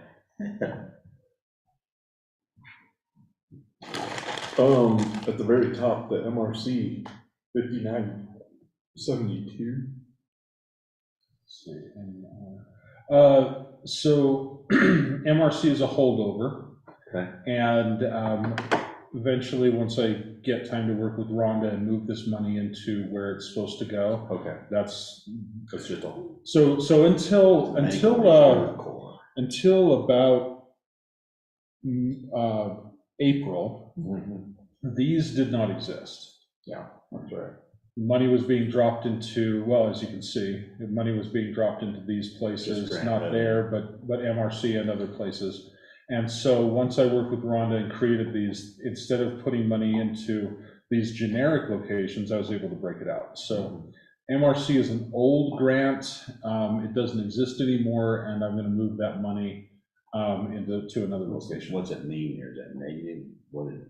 The parentheses, it means a credit. When you see a parentheses inside of a 3 fund here, this designates a revenue. So it's And money so- sitting there. So it's money that has been deposited there. And it's So not that's- got, they're not gonna use, do they know what they're gonna use it for? Oh, yeah, that's probably already been used. It was probably a reimbursement. So that money's been used. This also helps out the auditor match what's in our books to what each department is doing. But this was very heavily endorsed and promoted by both Lisa and Sam Denardo. Sure. So if I can move down, let's say, for instance, let's just go down to so down here, you'll notice that these three codes carry over, and up above, they are revenue lines, and down here, they're expense lines. So Be spent. exactly. So we had that revenue from 107, and down here, we have salary coming out of 107. And then down here, we're going to have operations coming out of 107. And, on down the line. Everything has a different, so I can use 107, I can use it for training, but I can't use it for equipment or whatever. It's really interesting. Specified, it can be. Exactly. That way you know that Exactly. the grants are being spent appropriately. Right. So you can see how the 3 code helps to keep track of everything through the whole system. That's good. Well, and it helps make sure that you're getting reimbursed timely too. So if you're able to match the revenues and expenses, and you've got fewer revenues than expenses, then you need to be requesting reimbursement. If you've got more revenue, then it should be deferred until you've made those expenditures. So it helps keep you properly accounting for those grants.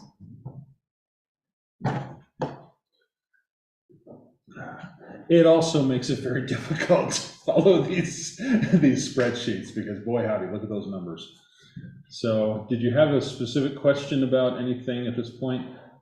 So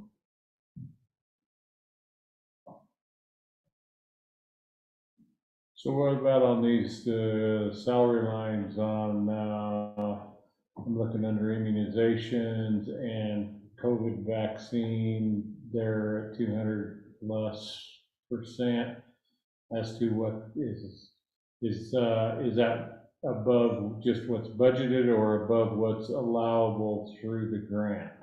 So this is what's been budgeted, and I need to work with Rhonda to really flesh out these, what needs to be there and what is appropriate to be there.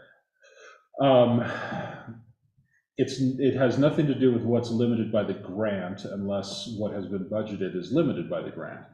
But these numbers can't indicate that. So basically what I need to do is work with Public Health Director and Rhonda Martin to make certain all of these numbers are correct. I will find out why they're at 275% and 212%. But you'll notice that other places are very, very, and you know what it might be is that they're using them up. And, well, no, that wouldn't, never mind. It looks like wrong coding, they just coded it. It could be. wrong. Definitely. And I know that Rhonda has at times, what may have happened was that this was the first one that I had set up, and she coded certain things out of there with the intention of moving it into other places throughout the year. So I will work with her and find out exactly how this should all look, and because she keeps detailed records, she keeps detailed spreadsheets of everything that you see here, because she has, as bad as our reporting, requirements are, she has even more stringent reporting requirements to the state. So she keeps meticulous records of all of her data.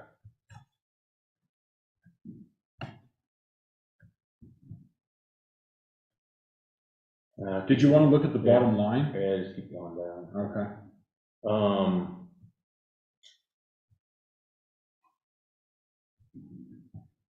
Let's see. Yep, there's the bottom line here. So $643,000 total expenditure. So we're profit, we're $243,000 is what the county's putting into it, roughly Yeah, about that. 230 something. Yep. 238.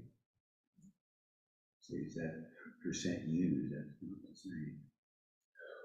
Well, I think what Commissioner Ebb is looking at is this is the amount of grant revenue, this is the amount of revenue we're going to bring in, but this is what they're going to expend. So essentially, the county is putting in $240,000 and Getting reimbursed. getting reimbursed. So that looks Yeah. like about a 65% revenue, 65% revenue on that, which is. No, because even Yeah, you're not getting, that's just like There's- tax this cost is- of that is. If we're gonna be 238,000 in the hole, if this Yeah. continues on. I don't think that's what it means. So something here, our revenue that isn't matching what Maybe it's, we're gonna spend. maybe it's the timing on the reimbursement. Well, it's, I think the public health, what I saw last year for 23, when you look at it too, the public health department is heavily financed by the general fund. At least 50%, isn't it?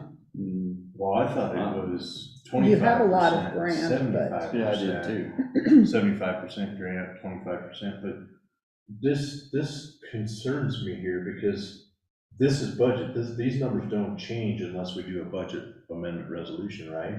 That's revenue. So if this is our revenue and this is our expenses, we're gonna have to go back to the 10 fund to make We're gonna have to find out how that. $238,000 difference. I don't think No. that's, Mhm. no.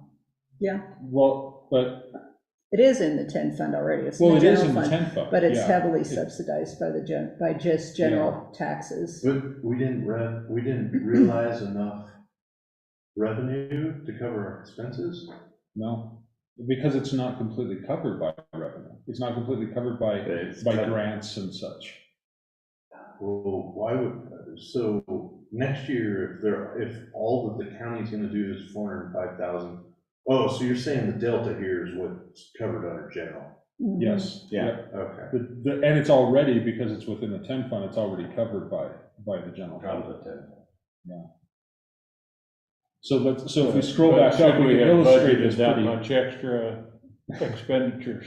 So we can illustrate that pretty clearly here. Look at all these salary lines. Basically, did I go to, need to go.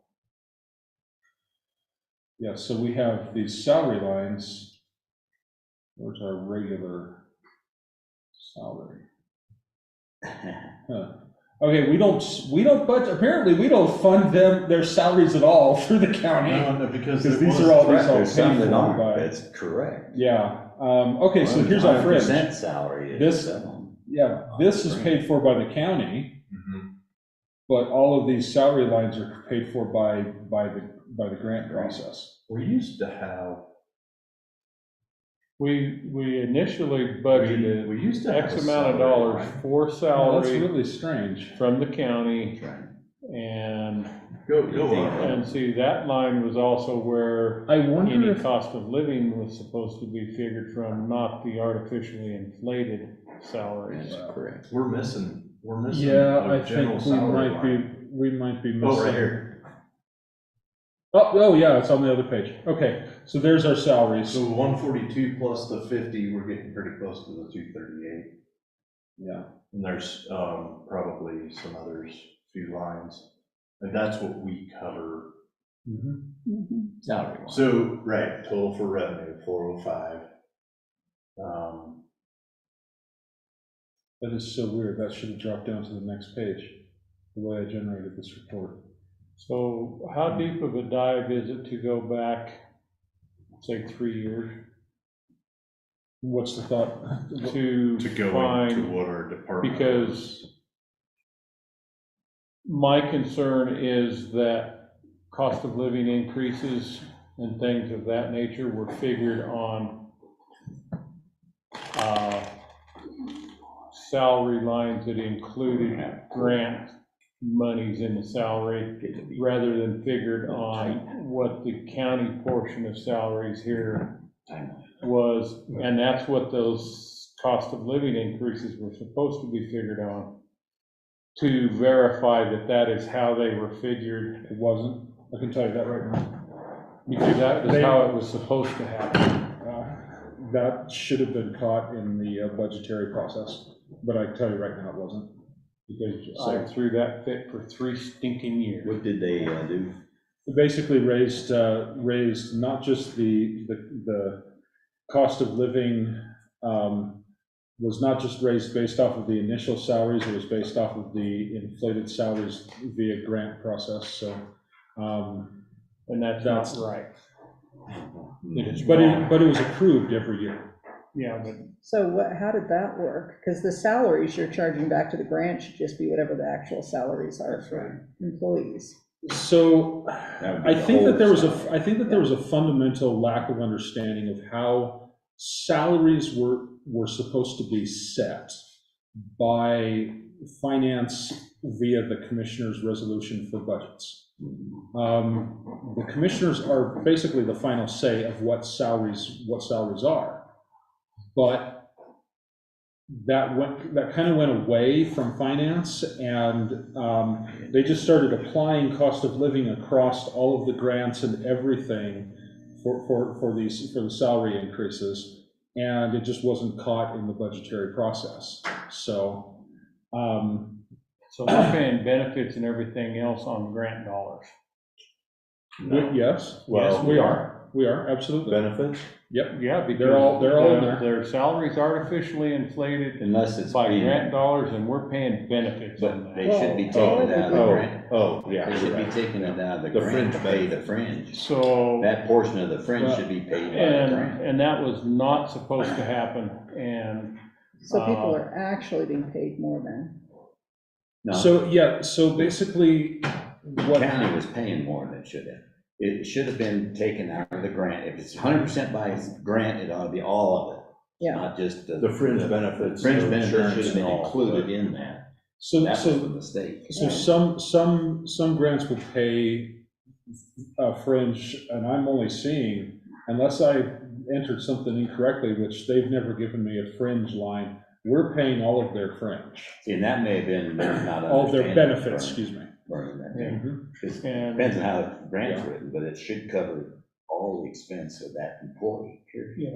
Yeah, that included a $20,000 raise for one individual in 1 It year would be one, Mhm. that was, that's right, we shouldn't. be So paying. they are paying more to employees then. They're saying we have this grant, so we're gonna give raises based on Well, See, and having and a the grant state, or The something. grant and then it says, all gets right, to- you need a certain capability, and we can't afford to do that, so the grant pays for that capability. If that's a full-time and so, person, and so it should now, be in his salary and fringe, period. and now when these grant dollars go away, we're still stuck with the inflated wages, or at least the fringe, I'll use the word fringe, on those.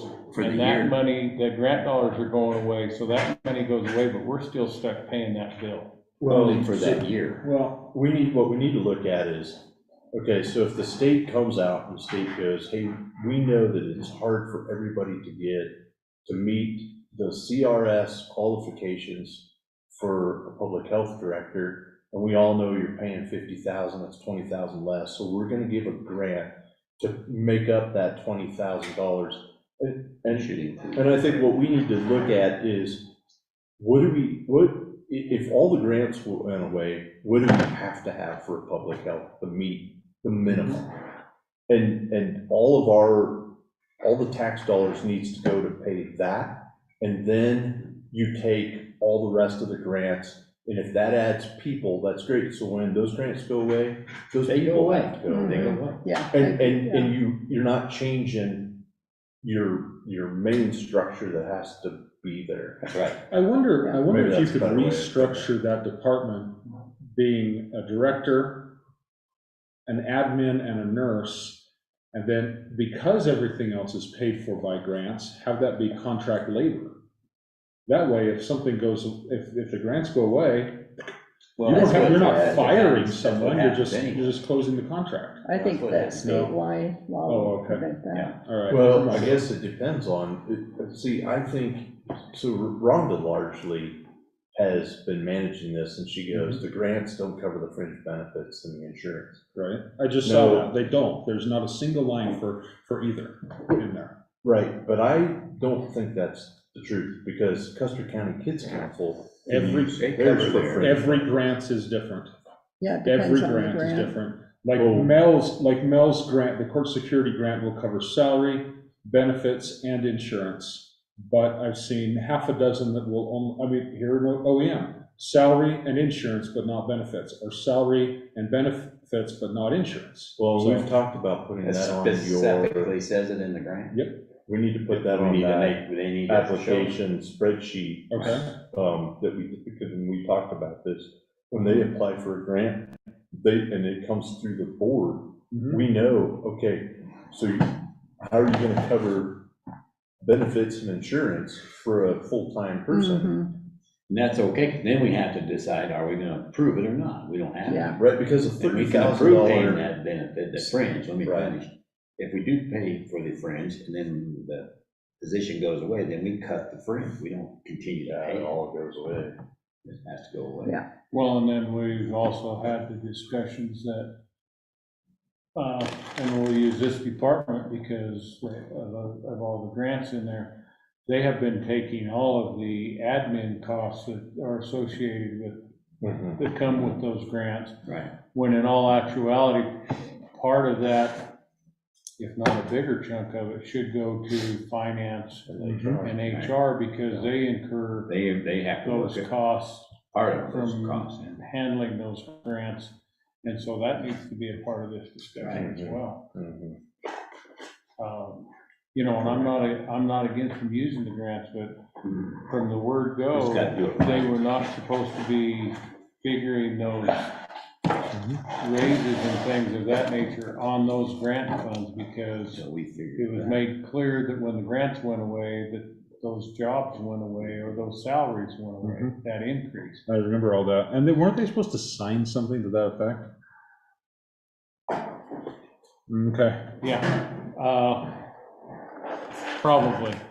Hey, guys, it is 1 o'clock. Do you guys want to take a little break before you go to your next meeting? Yeah, I need Let's do time. that. I think, Unless there's something major that need to be said, but I think, This is, in general, everything applies that we talked about, and there's nothing that you, if you'd have seen it, you would have recommended here, we need to take a hard look at this, and we've looked at everything in general. Mhm. Well, and I've made notes about the things you guys have all brought up. I've made extensive notes, and I'll type those up, send them to you, and just verify that we're all on the same page about some of the processes that need to happen. Yeah, and that process would include the next time, the next review is gonna be actually in September, right? You're gonna meet in the October. meeting. 1st of October, so we're gonna move it from the end of the month to the beginning of the month, so we can go through, so any adjustments we need to make in 25 budget, because we're seeing, whoa, this is. Well, I think it's important for the department heads to want to have some ownership, and they need to sit in here and get bored with the rest of us. Feel the love. They do. Feel the love. And then that Yeah. way, when we say, whoa, we're gonna make some money, we're gonna change, we're gonna cut you, and we're gonna give it to you because of X, and let them try to argue it out of it one way or the other, because we don't know the priorities, only the department heads understand their budget Yeah. and what's really critical. And then that allows us to make the decision to move it. Yep. And I like that idea of having that meeting in October, because that is the budget negotiation time. Right, let them help, then they can see it, instead of do it in private, and well, how come he got cut and I didn't, or why did, how So come maybe end of September, No, we have to have it in October because we don't have the numbers generated until Oh, the very till the end first of week of September. October. Yeah. So maybe what we need to do is the first week in October, you and I and all the department heads. That's sit right, down, didn't you, And that's then the exactly right. second week, we have this with the 5 of us. Mhm. And the, And then we can feed them the information. and then that way, and they can sit here and listen to why the horse trading, because, and understand why So it's more here's the important to other- get the road fixed and Right. this and that. Here's the other thing that we kind of talked about is Vernon and I having the budget hearing with the departments. And then we bring it to the 5 of us That's, in one budget hearing, or in maybe 2 or 3 budget hearings. I like that. So we're not all 5 of us sitting down every week with a different department to go through these budget hearings. That's the way to do it. You need to bring that in and then make the recommendation on the options to the board. And I think that by the time we're having those meetings in October, I'm gonna have a pretty good understanding of everything that everybody needs. And where we need to move some money around, Sure. because like I said, I'm starting this next week. So it's going to be, Yeah. it's gonna be pretty intense at that point in time, but I think we'll have a good understanding of that. We're gonna do it 3 months. We have 3 months to do what we had 3 weeks to do last year. Or a week. Yeah, or Yeah, 3 it's days. like, Yeah. Because we have. Final one, It's due. the very end of We had December, last we were year. doing it without any. that was pretty unbelievable when I heard that. Ridiculous. Like, That's We got- wrong. we And really got hopefully- jacked. And there was 88 hours of overtime in 3 weeks. Yeah. That was interesting. So we have to give back, And then do the middle levies at the same time. Yeah, exactly. Then 1 week later, do the mill levies. yeah, Well, good job. Are we done? Put in 4. yeah, I believe so, sir. Okay, so I will adjourn this meeting at 1:03 PM.